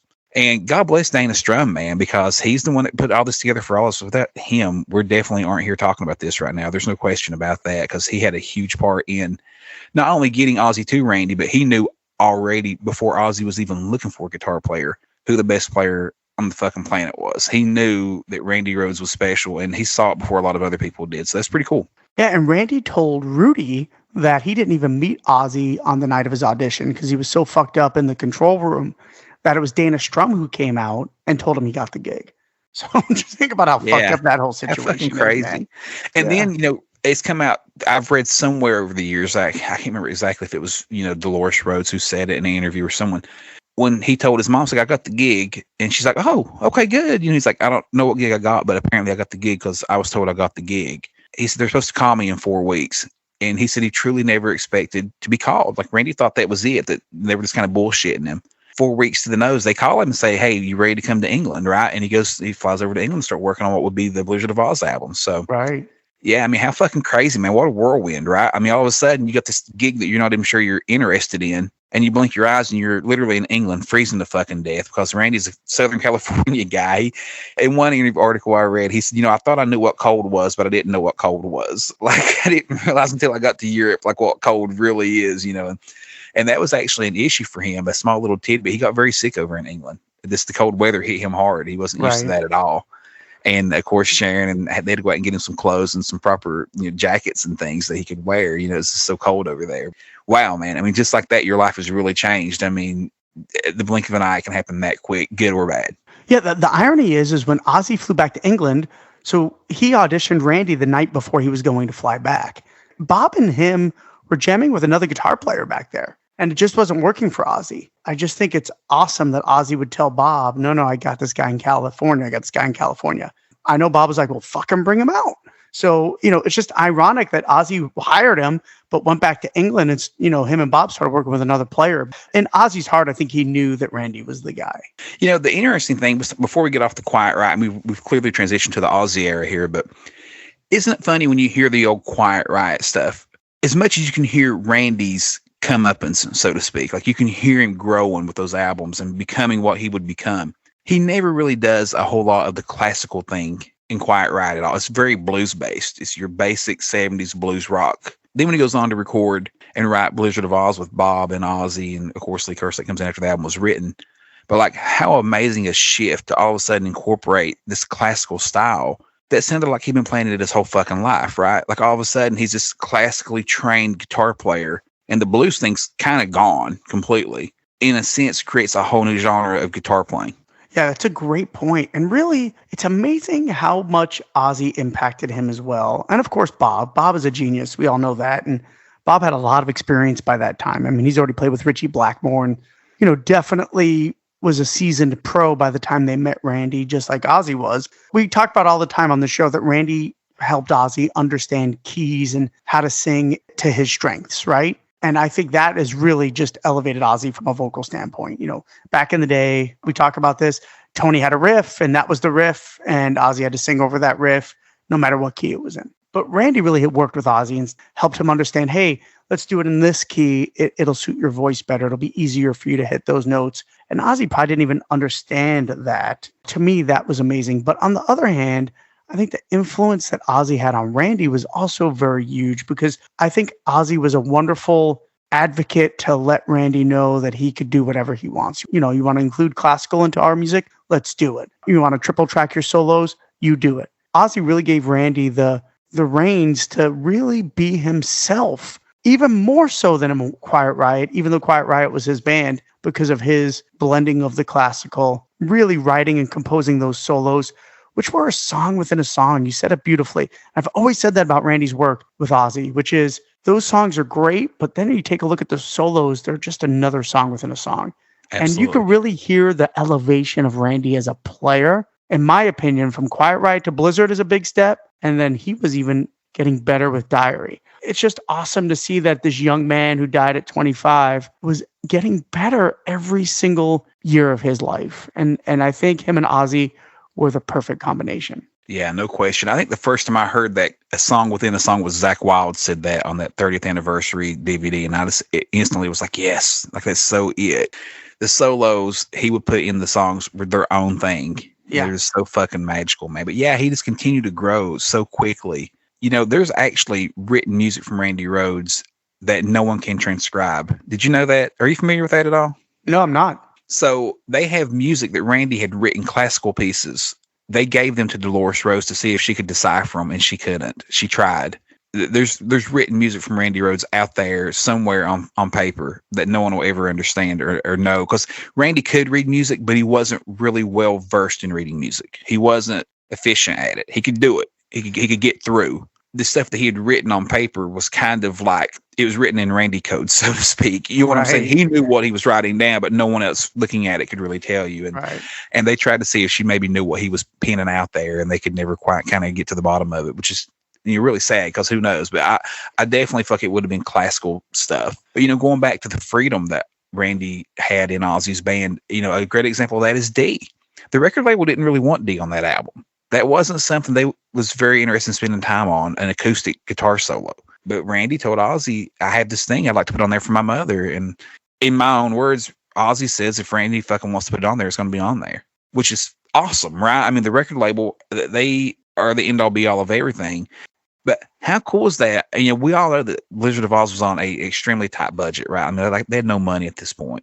And it shows you how much that Ozzy believed in Randy, that he knew if he wanted to have it on there, he needed to have it on there. But like you said, he definitely had the freedom to do what he wanted to do. But at the same time, Ozzy did push him. The stories are about how Randy always said that Ozzy would come in. You can do better than that, man. It's good, but you can do better than that. And I think Mr. Crowley was a good example of that, as was Flying High again. Ozzy definitely pushed him that it's great, but it's not quite there yet. And, Ozzy knew what Randy had inside, man. And he definitely brought every bit of it out of him. Yeah, the interesting thing, too, is like Randy had a lot of these bits. There's a lot of bits in the Ozzy material from a musical standpoint, nothing vocally, that he played with Quiet Riot that they basically transposed or Randy brought into the Ozzy fold, right? And it's little things like Suicide Solution, was a riff from Force of Habit, and Ozzy heard him playing it, and Ozzy completely rearranged the riff with him, go, no, do that twice. Da-na-na-na. It became Suicide Solution. He had Goodbye to Romance, which is the first song they ever wrote together, but it was really just a snippet that he played in Laughing Gas, his guitar solo for Quiet Riot. But Ozzy was smart enough and conscientious enough to hear that and go, fuck, we can make that into a song. Take that and let's write around that, Randy. Let's write around that. And that's really where the magic between them was. And in Randy's world, and you and I have been there as musicians, this is stuff that no one's ever going to hear from the Quiet Riot stuff. A lot of it hadn't even been released. Like you said, the Goodbye to Romance was in his guitar solo, which had never been released. It was just his live guitar solo, right? Breaking Up Is a Heartache has the snippet that we later heard in Still Away the Night. Yep. But Breaking Up Is a Heartache was never released even in Japan. It was a demo for an upcoming Quiet Riot record that never got recorded. So Randy has these riffs laying around, these ideas, not so much riffs as they are transitional moments, this little nuances and moments in songs that some of them were recorded for Quiet Riot. A lot of them were recorded in demo form, but it'll never be released. Why not use it? Like you said, Ozzy had the foresight to hear some of those ideas, just if Randy's jamming on them, playing on them, and hey, we can turn that into something. Force of Habit and Suicide Solution that you mentioned a minute ago is a prime example, because if you hear Force of Habit, it's nothing like Suicide Solution. Right. If you've never heard it, go check it out, fans, but it's nothing like Suicide Solution. But in the middle, there's one quick dun da da da da da, and like you said, Ozzy hears that one time, and together they turn that into one of the greatest, most classic Ozzy songs of all time, Suicide Solution. Yeah, it's just chemistry. You know what I mean? You can't replicate it. And then throw Bob and Lee on top of it. 2 Blizzard of Oz records, I say it all the time, are the 2 greatest records ever. The big one that Randy took, of course, and we'll talk about this in more detail, is the guitar solo for You, Looking at Me, Looking at You is straight up the guitar solo from Breaking Up Is a Heartache. But that wasn't released either. That was also an unreleased track. Yeah, that was a demo. And for those that don't know, Randy played bass on that. So when you hear a couple of those tracks on the Randy Rhoads years, Randy is actually playing bass on those, which is I find very fun. Yeah, it's so cool. Absolutely awesome. It's like when I find out when Paul McCartney plays drums on a Beatles track, it gets me all excited. Yeah. Yeah, I get it. But yeah, that guitar solo was fucking brilliant. And for me personally, it doesn't really fit the song Breaking Up Is a Heartache as well. I mean, I think you looking at you as a 20,000 time better song. I think it's a great song, but both solos are just smoking and they're very, very similar. If we back up to the Quiet Riot stuff real quick, Quiet Riot 1, I'll have to admit, I'm not as big on it. It's not the greatest thing. They're literally teenagers and they're getting there, but it's a far cry from what Quiet Riot 2 ended up being. Quiet Riot 2, of course, had Slick Black Cadillac, which Kevin Dubrow put on Mental Health also and went on to be this classic Quiet Riot song that they still play live to this day, right? Quiet Riot 2 was a massive leap forward from Quiet Riot 1. What was going to be Quiet Riot 3 was all demos. It was never released. It was never recorded other than in demo form. Kevin Dubrow does release a lot of that on the Randy Rhoads years, which is like Breaking Up As a Heartache, Picking Up the Pieces, those tracks, which are my two favorite songs, by the way, from that album. You can hear, though, if you listen to Quiet Riot 1, then 2, then 3, you can hear Randy progressing quickly. Like his guitar playing from 1 to 2 is astronomical, the change. Then it's playing from 2 to what would be 3, again, another astronomical step forward. And then, of course, from the Quiet Riot 3 demos, you go on to Blizzard of Oz, right? And that's when it really fucking shook the world. But the point I'm getting at is the growth was there from the start. Now that you go back and listen to those tracks, you can definitely hear it ramping up the whole time. Yeah, and I do think that a lot of what Kevin did on the Randy Rhoads Years CD is showcase that a lot of those licks were from the Quiet Riot era. A lot of those Ozzy songs started as Quiet Riot demos. And I think that was part of the songs he chose. There's no question about it.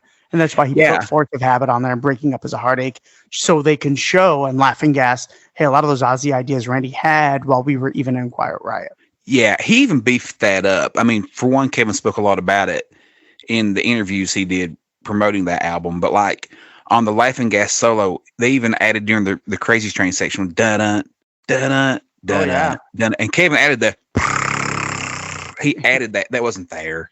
Right, he added that for the fans to hear that. Like, hey, that's Crazy Train. You know, like listen close, fans. And it totally is Crazy Train, great. Man. Just, I mean, it's like a 3-second part, but fuck, it's totally that intro. Yeah, it's the intro to Crazy Train. It's one of the most iconic intros in rock and roll music, period. Yep. You know, and I love that he beefed that up. You know, he did, we're kind of speaking in circles, but Kevin did run all of Randy's guitar tracks through a Marshall that was set up very similar to what he played on Tribute. So to give him more of that tone he had with Ozzy Osbourne and stuff. You know, they beefed that album up. And like I said, Kevin resung the vocals and they redid the drums and things like that. So, but yeah, it ended up being a great release. But yeah, you could definitely see the growth going up through, and like you said, transitioning out of the blues into the classical era. But, you know, I never thought about it until you said this a second ago, but you mentioned that Bob worked, you know, with Richie Blackmore. Well, Richie's a classical guitar player kind of guy also. I wonder how much he helped bring that out of Randy Rhoads when he got with him. I'm sure a lot. Randy had to be influenced by Richie. You know, he doesn't talk about Deep Purple very much, but there's undenying similarities between their playing. And I think Bob is the connection, right? He's that bridge between the two of them.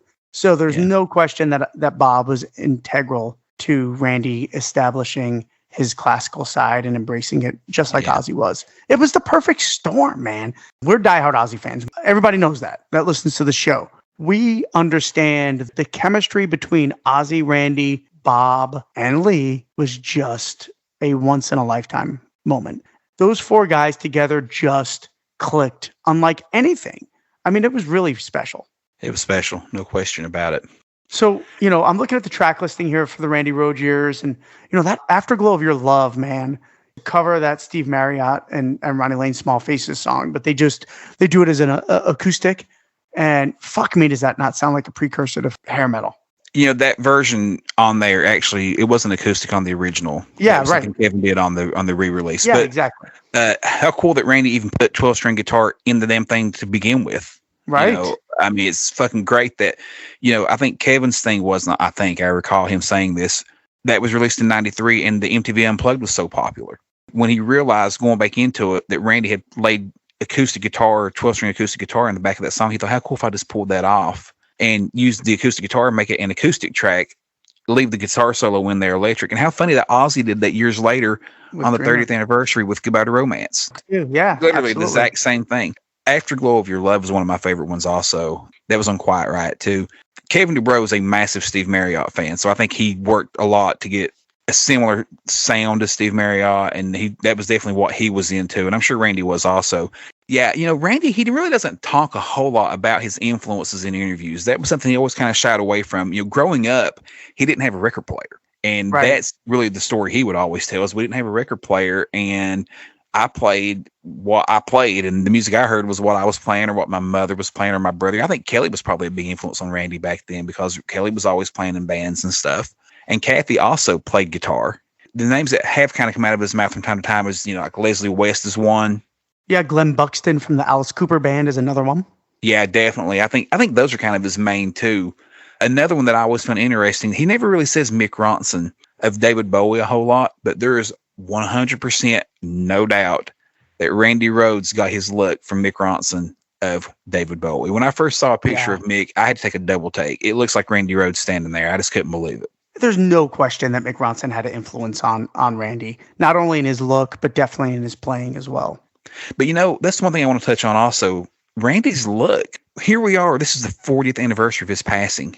And when you see photos of Randy Rhoads on stage to this day, you're like, man, he's cool as fuck. Like, who's fucking cooler than Randy Rhoads? You see these photos of him in those black leather vests and the fucking Jackson Flying V guitar or the polka dot V. He just always looked so fucking cool, man. And he still looks cool. Like, so many people, when you look back, we love Ozzy. Everyone knows how much me and Dan love Ozzy. But you see some of those pictures from 82, 83, Ozzy looks weird as fuck. And you kind of laugh a little bit, right? I love it.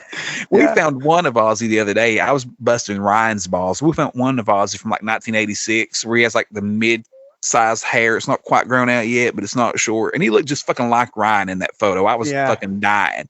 He looked like a housewife. But you never see photos of Randy. Even back when he was in Quiet Riot, man, all the way through, he always looked fucking cool. You had this little guy with his big Flying V guitars. They always just looked so fucking awesome on him. And I think, let's be honest, man, in the world of music, image is a whole lot of all of it, right? I mean, Ozzy's made his career off of image. It's a huge part of what he does. Randy just always looked so fucking cool, man, that I think that's really stuck with him all these years later. And it's part of the allure that keeps him in the public eye the way he's managed to stay. Not only the ability to play the guitar the way he did and with the passion that he had. No one could touch Randy's passion. He was the perfect mixture for me of flash, but at the same time, passion just combined into one. You know what I mean? It's just hard to fucking do. He's like Steve Vai mixed with David Gilmour. Yeah. And you put them together and it's like, man, it's just so hard to find that. But on top of it all, he looked cool as fuck. And I don't think there's ever been a cooler looking rock star in the history of music than Randy Rhoads. Yeah, he did have a great look. And I'm not going to lie, Ozzy lifting Randy, a lot of different photos of that is probably the most iconic pictures of both of them for me. To me, it's just an amazing look. And, Randy was a very small man. And, I used to think Ozzy was a gargantuan guy when I was young because how he would be able to pick up Randy, not realizing that Randy was really small, but Ozzy's not that big of a guy. The pictures of Ozzy lifting Randy to me is definitely what I always go back to. They're very iconic for me. It helped make tribute what it was. It's such an iconic fucking photo, but it's just a funny story. The same way, man, I've met Ozzy one time and my wife was with me. We weren't married yet. And we both were just blown away that Ozzy's not very big at all. You can kind of see that now, but when you see it with your own eyes in person, he's even smaller kind of than you realize. Well, not to me. In the photo, not to Dan. Dan's kind of short. But in the photo, if anyone sees it on my social media page, if they come on there, you see photos of my wife with me and Ozzy. And she's kind of hunched over. My wife's 5'11", and she's kind of bent down a little bit to get down there with Ozzy because he's a lot. And that was her takeaway of the day. For sure. I heard that the whole fucking night. I can't believe how small he was. He was much smaller than I realized. But like you said, when he's lifting Randy in that photo, Ozzy looks like he's 6'4". Yeah. And absolutely. A beast. One thing that doesn't get discussed a lot because, that iconic photo did so much for that. But Kevin Dubrow lifted Randy also. He put him on his shoulders, kind of like Yeah, he Bon did a little Scott and different, more Angus. of the AC/DC thing. Yeah, which is pretty cool also. But that, like you said, nothing will ever top the photo from the Rosemont Horizon in Chicago, Illinois, January 24th, 1982. That was fucking amazing. The one thing I do want to talk about a little bit is I think Randy's tone is way better on the Diary record than on the Blizzard record. I think his tone is okay on the Blizzard record, actually not great. And I'm talking about his rhythm tone here, not his lead tone. His lead tone was always fantastic. The rhythms on Diary are darker, heavier. I just think his tone is way better on Diary. They really got it dialed in by the second record. No question. And I think tuning down a half step is a huge part of that also. Yeah, it is. Well, SATO is not tuned down. That's in 440, and that still has a great tone.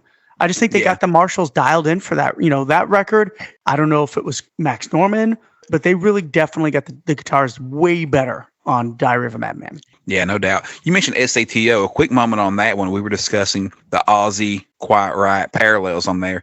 But yeah, the intro leading into the guitar solo for SATO is totally the main riff of We Got the Magic, which was on Quiet Riot too.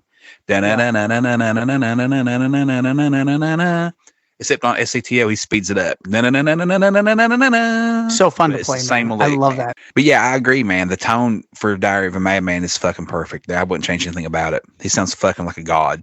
This period. So it wouldn't be a Diary of the Madman episode if Josh and I didn't end this with what we think are our 10 top Randy Rhoads solos. So let's talk about this real quick. We're going to give you each of our solos and talk a little bit about them because we didn't really go over them. These are traditional solos. We're not going to count D as a solo or the intro to Revelation Mother Earth. It's not riffs. We're not including Laughing Gas or the Suicide Solution tribute solo. These are what we consider solos within the songs. Each solo is going to be judged separately. We might have songs on this list that have multiple solos that make our list. Yeah, and one more thing we agreed to throw in was the 3 tracks off of Tribute, which is Iron Man, Children of the Grave, and Paranoid. Iron Man doesn't even have a solo, but fuck it.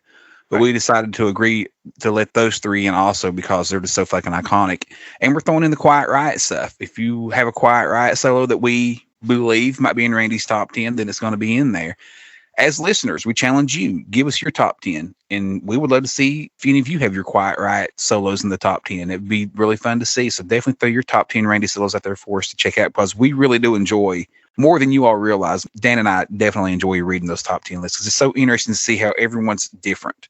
And let us know how Randy impacted your life and how you found out about Randy and discovered him. And, we'd love to hear those stories for sure. All right, let's start. I will start the list this time, if that's okay with you, sir. You motherfucker. Go ahead. All right, thank you, man. All right, so my number 10 is the Diary of a Madman solo. It is just so unique. It's got a very Arabian vibe to it. I know his modes are a little bit different. He ends with that great pentatonic run, but I think the Diary of a Madman solo is just such a unique piece of music. It's definitely one I love to play over and over again. It's got a lot of interesting and unique choices in the notes. One thing I spoke about a lot on our Ballads episode was serving the song. Randy's solo in Diary of a Madman serves the song. It's not flashy. It's not over the top, but it's fucking perfect for the song. It has a mood to it. And that's exactly what Randy wanted it to have. I fucking love it, man. Good choice. Okay, number 10 for me is Breaking Up is a Heartache. Whoa. This has been... Whoa. Wait a minute. You're picking Breaking Up as a Heartache over you looking at me looking at you? This has been a point of contention for me and Dan for years. You knew deep down I preferred the Breaking Up as a Heartache version. No. I know they're the same solo, but they definitely end different. The second half, Randy changed it on You Looking at Me, Looking at You. But I prefer the Breaking Up as a Heartache version where he ends up doubling the lead and just does the pentatonic scale again. Right. And I just fucking love it, man. I don't know. I love that song. That is my favorite Quiet Riot with Randy Rhoads song. It has been from the moment I've heard it. Kevin Dubrow called it a very Beatles-esque song, that they were trying to have a Beatles vibe with that song. I don't know that I hear a Beatles vibe necessarily with it. No. But I do love that song, and that guitar solo just always stood out. And I remember, if I'm not mistaken, I believe I heard this solo on Breaking Up as a Heartache before I did on You Looking at Me, Looking at You. And when I heard You Looking at Me, Looking at You, I was like, whoa, it's the Breaking Up Is a Heartache solo. Whereas the rest of the world heard it the other way around, right? Everybody heard You Looking at Me, Looking at You first versus Breaking Up Is a Heartache second.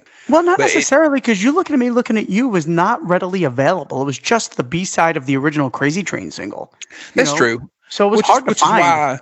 Which is why I had never heard it yet, because I did have Blizzard of Oz first, but that wasn't on there back then. So yeah, it was out there, but not as out there. I don't know. Breaking Up As a Heartache was always my favorite Quiet Riot song with Randy, and that solo just always stuck out, man. I just fucking love it.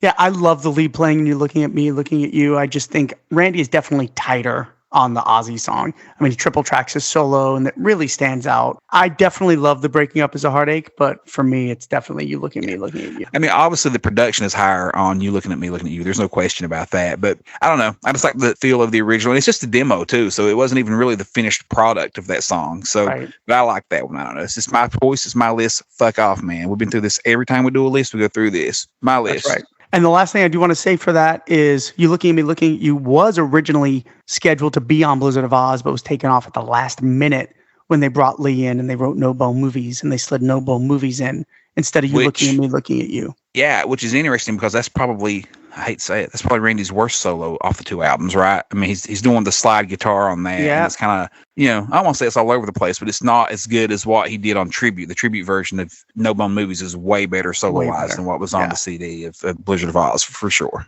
All right, so my number 9 is still with the Diary of a Madman record, and we're going to go to SATO. One of my favorite guitar solos of all time. I just think it's haunting. It's got so much melody. It's fun as shit to play. If you're a guitar player, learn how to play SATO. It is a fucking blast.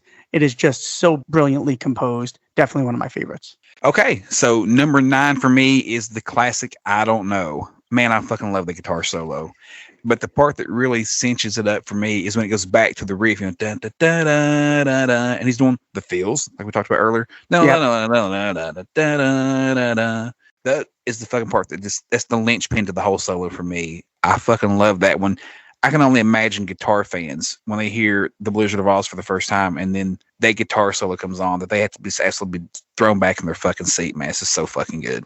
It is amazing, man. And I love the walk down he does during that solo. And it's fun and shit to play. It's a great solo. Good choice. So my number 8 is the outro from Tonight, back on the Diary of a Madman record. So fuck 10, 9, and 8, all Diary of a Madman for me. I think the ending of Tonight is probably Randy's best feeling of a solo. He shows so much passion, so much just emotion.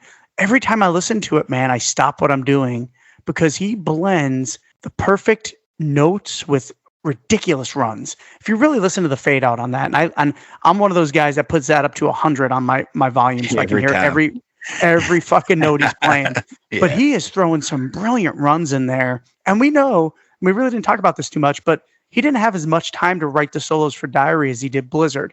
And you just know that outro for Tonight is Randy going, hit play, let me just go. And for me, it is the essence of Randy. It's just fucking emotional and brilliant. Yeah, you touched on something there that we probably should have brought up earlier in the show. Diary of a Madman was recorded in such a haste that most of the solos Randy literally threw together very quickly, and some of them he didn't even get to complete.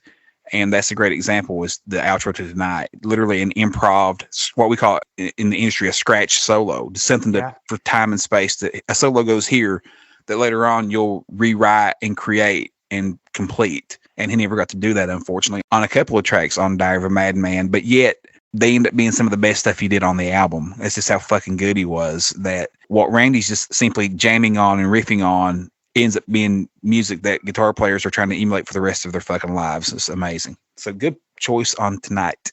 All right. Number 8 for me is the first guitar solo in Mr. Crowley. Whoa. Mr. Crowley is one of the most guitar driven songs of all time. I think the true catch to those songs, the true hook is the guitar solos. It doesn't really, Dan's talked about this a lot in the show before. It doesn't have a chorus. Those guitar solos are so fucking magical, the both of them. I'm not going to spoil my list, but I will say the both of them. I will give that away. They're both on my list because those two pieces of fucking music, those two compositions are fucking hard to touch. They're amazing. My number 7 is the first choice from Blizzard of Oz for me, and that is the very emotional Goodbye to Romance. I fucking love the solo in the song. I would have to say if there was one guitar solo in my life that when I compose my solos that I always go back to, it's Goodbye to Romance. And I really analyze that solo. It is so emotional. He's got some crazy runs in it, but definitely one of the highlights is Goodbye to Romance. And that brings me to number 7, Goodbye to Romance. Hey, for all the reasons that Dan just spoke about, it's fucking gorgeous, beautiful guitar solo. And I always look to Randy on the rhythm for Goodbye to Romance is a little bit softer. Like the volume's turned halfway down on the guitar, kind of softer, right? But yet the guitar solo comes in full throttle. And I don't mean full throttle shredding. I mean just the tone is so fucking perfect on the guitar solo, man. And I'm like you, it's one that I play a lot myself at home. And I just have always loved it. And I go back to it a lot. Goodbye to Romance is fucking beautiful guitar solo. Number 7 for me. My number 6 is the electrifying Flying High Again from Diary of a Madman. To me, I think this is a brilliant composition. The first half has kind of got him just flying, doing some pentatonic scales, and just his playing is just magical in the first half. And then that second half, he comes in with that really, really big tapping sequence, which I know Randy's known for tapping, but he doesn't tap as much as people realize. Flying High Again is definitely, for me, the highlight of his tapping career. It's just beautifully composed. It is executed amazing. It's clearly one of the songs that he had completed from a solo standpoint. And that's the song that he kept working on. And Ozzy basically pushed him. And then, he came out of the studio with that shit-ass grin on his face, and Ozzy knew he had something special. Exactly. Yeah, that was one of the ones he was pushing on the hardest. Yeah, I'm with you, man. The Flying High Again solo, those arpeggios there at the end of it, that's the whole fucking thing right there, man. It's just so fucking amazing to hear almost the reverse tapping. Like it's going the opposite direction. They're pulling away. It's so fucking cool. I love it too, man. Definitely more to come from Flying High Again on this list. But for me, that brings me to number 6, which is Children of the Grave from Tribute. Listen, Dan and I have made no bones about it that in our minds, the definitive version of Children of the Grave is the version with Randy Rhoads on Tribute. It's just fucking gorgeous in its entirety. It's fucking magical. But that guitar solo on Children of the Grave is so fucking perfect from Randy. And he's literally just improvising fucking licks. He called them Chuck Berry riffs. And I'll tell the story real quick. I've told it on the show before, but we realized that everyone hasn't heard every episode. When Kevin Dubrow went to Las Vegas to see Randy live, he said they hung out the whole entire night after the show in Vegas, literally till sunup, just hanging out. And I mentioned it earlier on this episode that Kevin had what went on to be the tribute cassette tape, a bootleg of Tribute from Cleveland, Ohio, May of 81. And he let Randy hear, he told us, man, you really do an awesome job on those Black Sabbath songs. And Randy was like, I kind of fuck off on those. I just play Chuck Berry licks and it's nothing. I just kind of jam on those. And Kevin said he was insistent that Randy listen to it. And he played Randy that recorded version of Children of the Grave that he recorded in, like I said, went on to be the tribute performance. And he said that Randy, who was so humble, he never wanted to pat himself on the back, that even Randy was kind of like this big shit-eating grin, was like, wow, like, yeah, that does sound pretty good. Like he realized himself that he was literally just throwing down some licks, goofing off, having fun, but it's fucking a masterpiece. It's so fucking good. Da, da, da, da, da, da, da, da, da, da. I fucking love it. I've tried to emulate it my entire life, and it's definitely one of the most solid moments of the tribute record. I fucking love it. Number 6 for me, Randy Rhoads doing some Black Sabbath with Children of the Grave. So that brings us to our top 5. And I'm going to say this with all sincerity. These are the top 5 favorite guitar solos of anybody ever. These are my top 5 guitar solos. There's no question about it. I don't care if I'm talking Beatles, Sabbath, all these other bands I love. These are my 5 favorite guitar solos, period. The 5 that affected me the most in my life as a guitar player, that made me go, holy fuck, I have to play guitar because of Randy Rhoads. I mean, that's it. So number 5 for me is the electrifying Over the Mountain off of Diary of a Madman. The first time I heard the solo, my jaw hit the fucking floor. I mean, I wasn't a player yet. I was a kid, but I had never heard anything like it before with those stops and Randy doing those dive bombs and those licks. Yeah. And maybe the most song, even though it's number 5 on my list, where I was just like, I've never heard anything like this in my life. I have to buy a guitar and learn how to play guitar. And every time I hear it, I still go back to being that young kid, closing my eyes and just being mesmerized by Randy's playing. No fucking question, man. Excellent choice.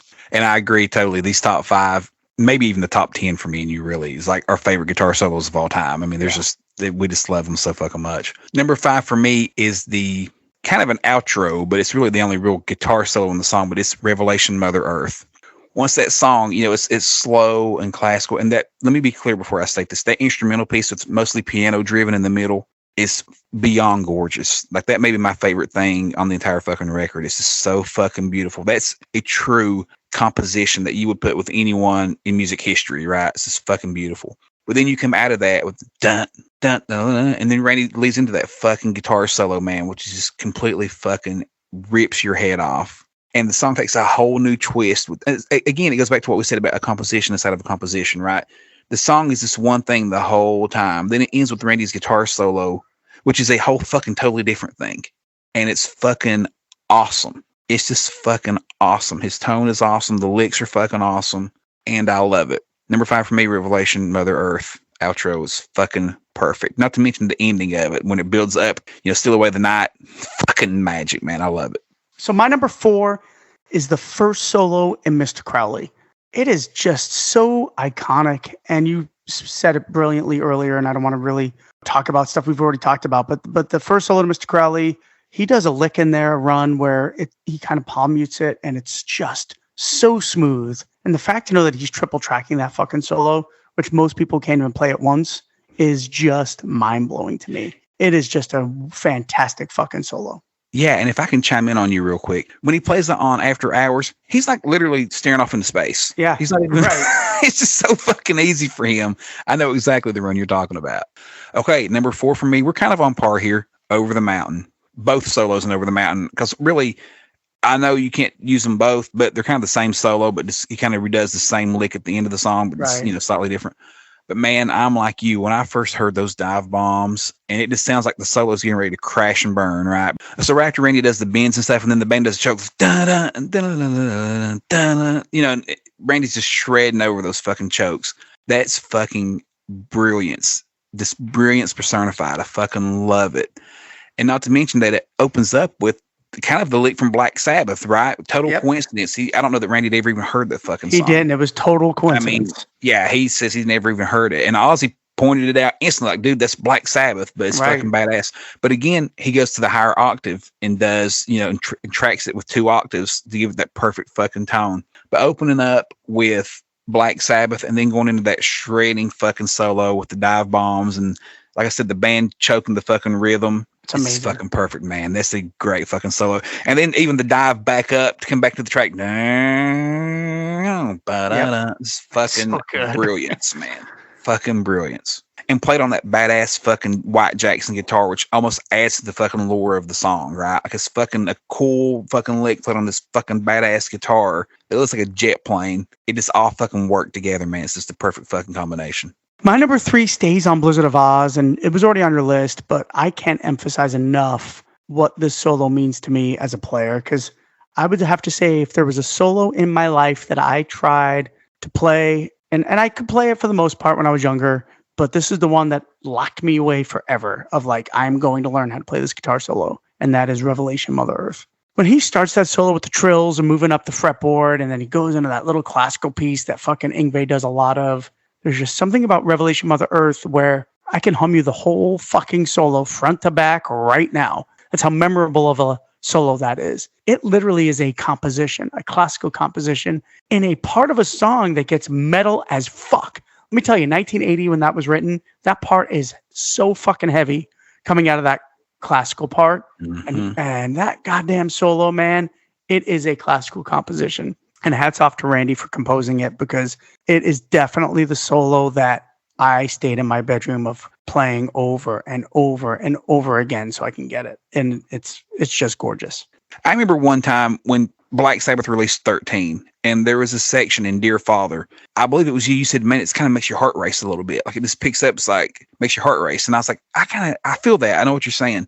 This part of the guitar solo for Revelation with Earth does that to me also. Like, it almost makes you antsy. It's like it's building up to this fucking thing. And it's like, it's bigger than a guitar solo. It's really cool that you mentioned Dear Father, because there is that riff in Dear Father that is very similar to the riff of Revelation Mother Earth. And it's that, where he hits the E and then he goes from the E to the B flat, boom, boom, Randy's, of course, is way more intricate, but Dear Yeah. Father has that riff in it, man. It's totally, Randy coincidentally borrowed the Black Sabbath riff, and Tony coincidentally borrows that little riff from Revelation Mother Earth. All right. So in at number 3 for me, we've already discussed it once, but it's a little higher on my list is Flying High Again. What a fucking monster guitar solo. You know, you mentioned earlier that you think maybe Randy inspired the hair metal thing and the glam rock of the 80s more than people realize.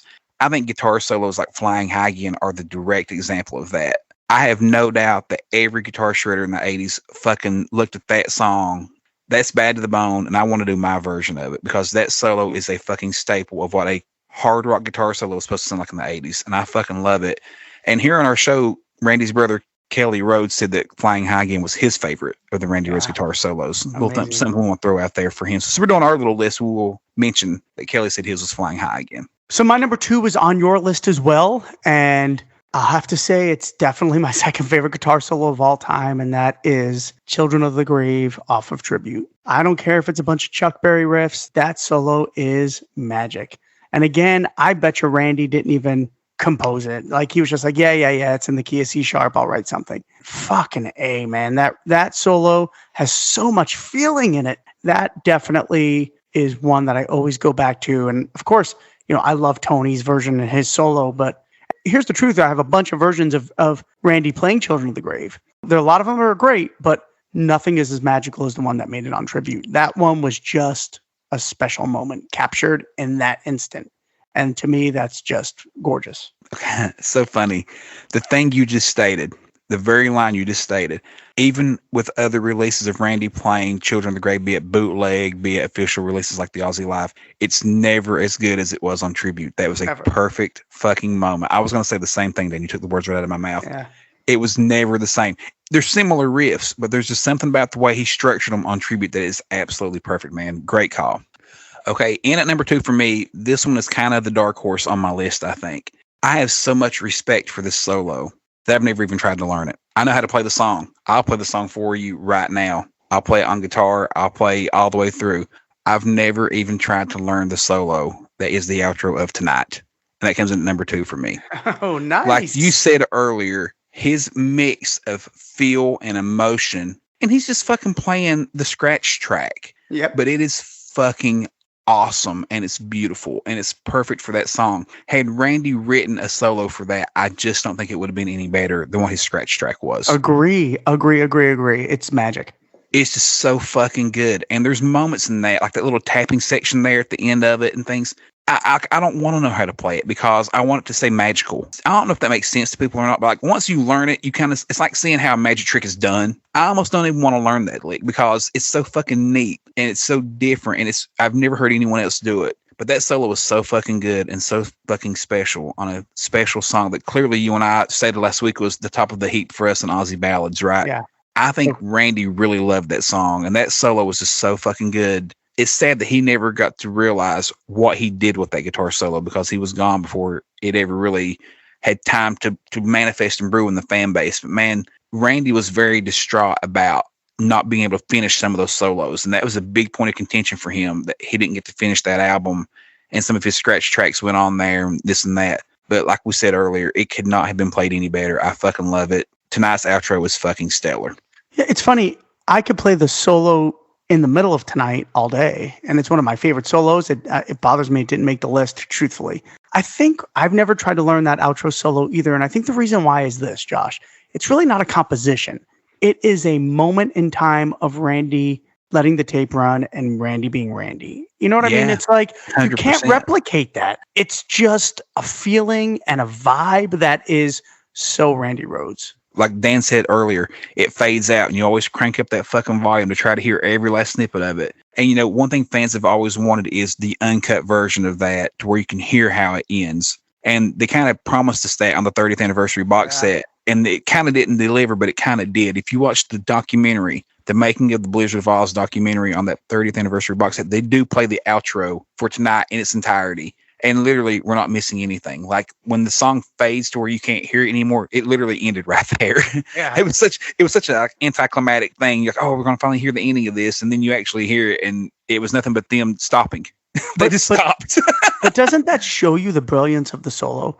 Like for sure. Ozzy, Bob, and Max and Randy were like, hey, we want every bit of this solo on the record, but we don't want it to end with just a stop and playing. So let's fade it out to the last moment that we can get on the record. And that's what they did. It shows you, and maybe what we said about Randy was slightly wrong on that. Maybe he wouldn't have re-recorded it. It shows you that at least someone realized how fucking good it was, because they could have faded it 45 seconds earlier and no one would have thought any of the difference when it was released. We wouldn't have even known. But now we know they did squeeze every last second out of it. Yeah. I think the song he had the biggest contention with was actually Little Dolls out of all of them. That was the one that I think he was just very unhappy with the solo. Yeah. All right. So that brings us to number one. I now know that Josh and I have the same number one because there can only be one right answer here, because it is the best solo of all time. And folks, it is not Crazy Train. It is the outro of Mr. fucking Crowley. The greatest solo of all time. I got a big grin on my face. Yeah, it's just, no fucking question. Yeah, it's the greatest. I would have to say, if there is a solo that moves me every time I hear it, and it's not just the arpeggios he's doing at the beginning, it's every fucking little thing about it. The trills, double string he does on the 15th fret. It is a brilliantly composed solo. Goddamn if it's not the greatest solo, not only of Randy, it is the greatest solo of all time. And I'm going to state for the record here, because Mr. Crowley number one was number 4 on my list. Mr. Crowley is the greatest song ever for guitar soloing. That is it. There's no argument. That is the argument. Case closed. Mr. Crowley, the greatest guitar solo song ever. Ditto. All right, guys. Hope you enjoyed the show today. Exactly. No, for real. I mean, what can I add to that? Dan is 100% spot on. I mean, it's the greatest fucking guitar song of all time. So, like, you take a guy like Steve Vai or Joe Satriani, like Surfer Song, and some of these, they're fun to listen to. Everybody likes those. But what song is a classic radio staple 40 years later? And it's really all about the guitar solos. What other song is there out there? Name me one more that can claim that. It's about the guitar solos and Ozzy's opening, Mr. Crowley. Well, Ozzy's melody is fantastic. Right? I mean, let's be honest. The bridge is fantastic on Mr. Crowley. You know, Randy's playing and Ozzy's vocal melody there. But the bridge is also part of the outro solo. It kind of blends together. I think it starts on the 17th fret. We've argued this for years. I think the slower part, I want to know what you mean. I think that's part of the guitar solo. Dan says that's the bridge. Clearly the bridge. We can argue that all day. To me, that's part of the guitar solo. It don't matter. It's still the greatest fucking guitar solo of all time. Because look at how he plays it on Tribute. He plays it chordal instead of those single notes like we've talked about. We talked about this last week, matter of fact. I think that's just Randy's way of making it sound fuller live versus the triple tracked in studio. Yeah, because it's not the solo. It's the chord progression. It's the solo. It's the opening. It's the opening part of the solo. That is the slower part, and then the solo kicks in and kicks everyone's ass at the end of it. Let us know, fans, what you think. Is that part of the solo, or is that the bridge? I say that's solo. Dan says it's a bridge. Either way, it's one of the greatest fucking moments in music history. That we agree on. From the Was It Polemically Sent on is just untouchable. Absolutely amazing. So fucking good. But there's not a whole lot I can say that you haven't. I mean, it's fucking perfect. It's like one cool moment after another. There's this part, then this part, then this part. And you try to learn them in those sections when you're a guitar player. You're like, okay, I'm going to learn this part first. And then it goes to this section. You're trying to learn that little section. It's fucking amazing. And again, when you watch him play it on After Hours, it's fucking flawlessly easy for him. Like he's just looking around, laughing at the guys on the side or sharing whoever's on the fucking side of the stage there, like cutting up, and he's just shredding stuff. Like it's so fucking easy for him, man. It's amazing. Yeah, no question, the top spot. And it's even the one that Zach referenced, you know, when he was pissed off about Dave Grohl writing for Ozzy on the Down to Earth record, right? And he's like, let's see Dave Grohl play Mr. Crowley. Right? I mean, even Zach knows, like, that's the fucking one, man. Like, let's fucking see you do Mr. Crowley. It's so fucking perfect. You know, I do recall an interview with Randy himself one time. It was before Diary came out. But he said his favorite song on the album was Mr. Crowley. And it's because his guitar solos are just because he knew he kicked its ass. Yeah, he did. No question. It's amazing. I'd have to say this was a fun exercise. And listeners, let us know what your favorite moments of Randy Rhoads, Quiet Riot, or Ozzy. We'll take all of it. But for me and Josh, this was just another way for us to really show tribute to the greatest guitar player for us that ever walked the face of the earth. And, you know, it breaks my heart he only lived for 25 years because who knows what would have happened. And we're not going to sit here and talk about if he was going to stay with Ozzy, not Ozzy. We've heard both sides of the argument. But at the end of the day is we're here to celebrate the life of the genius of not only as Randy Rhoads as a guitar player, but Randy Rhoads as an individual and a beautiful person. Yeah, absolutely. And a beautiful family. Like we said before when we had Kathy Rhoads, Argenzio, and Kelly Rhoads on, his family has been such a huge part of all of it also. Like I say this all the time to people. How many guitar gods out there, not even gods, how many musicians who are in any way famous, you know their fucking mother's name and you know their sister's name and their brother. Like you just don't have that ever. You just don't have that. Even with Ozzy, most people don't know his dad's name's Jack and he named his son after Jack. But like a lot of people don't realize stuff like that. Yeah, everyone knows Dolores Rhoads, right? Any guitar player knows Dolores Rhoads, and they know Kathy and Kelly at this point.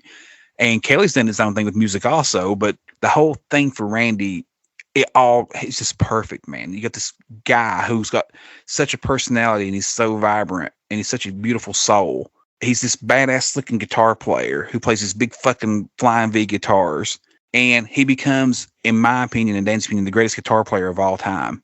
And he passes away way too soon to leave a legacy to just grow for the next 40 years and counting.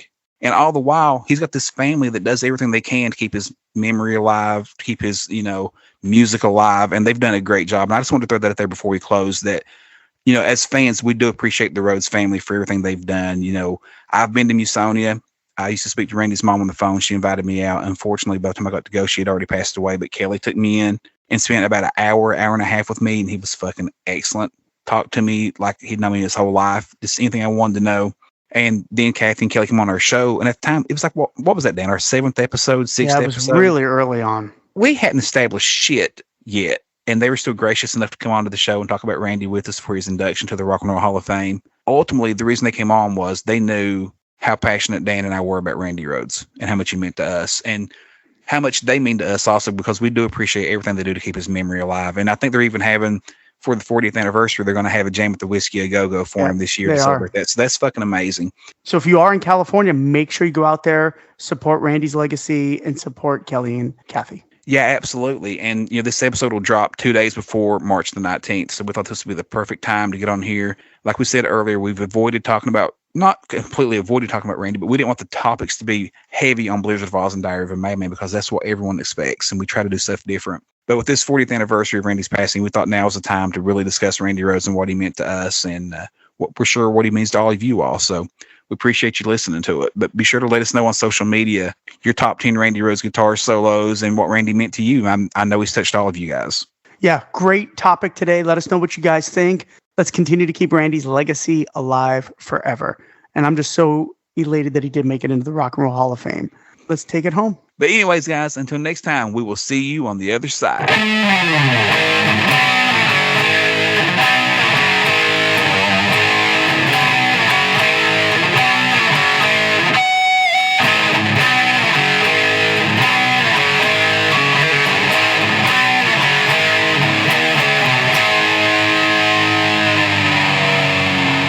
But then when we go, I get right into the fucker. When we go, you get right in there. That's right. Right the fuck in there. Kassarion is a little hard. But other than that, it's all right. Yeah.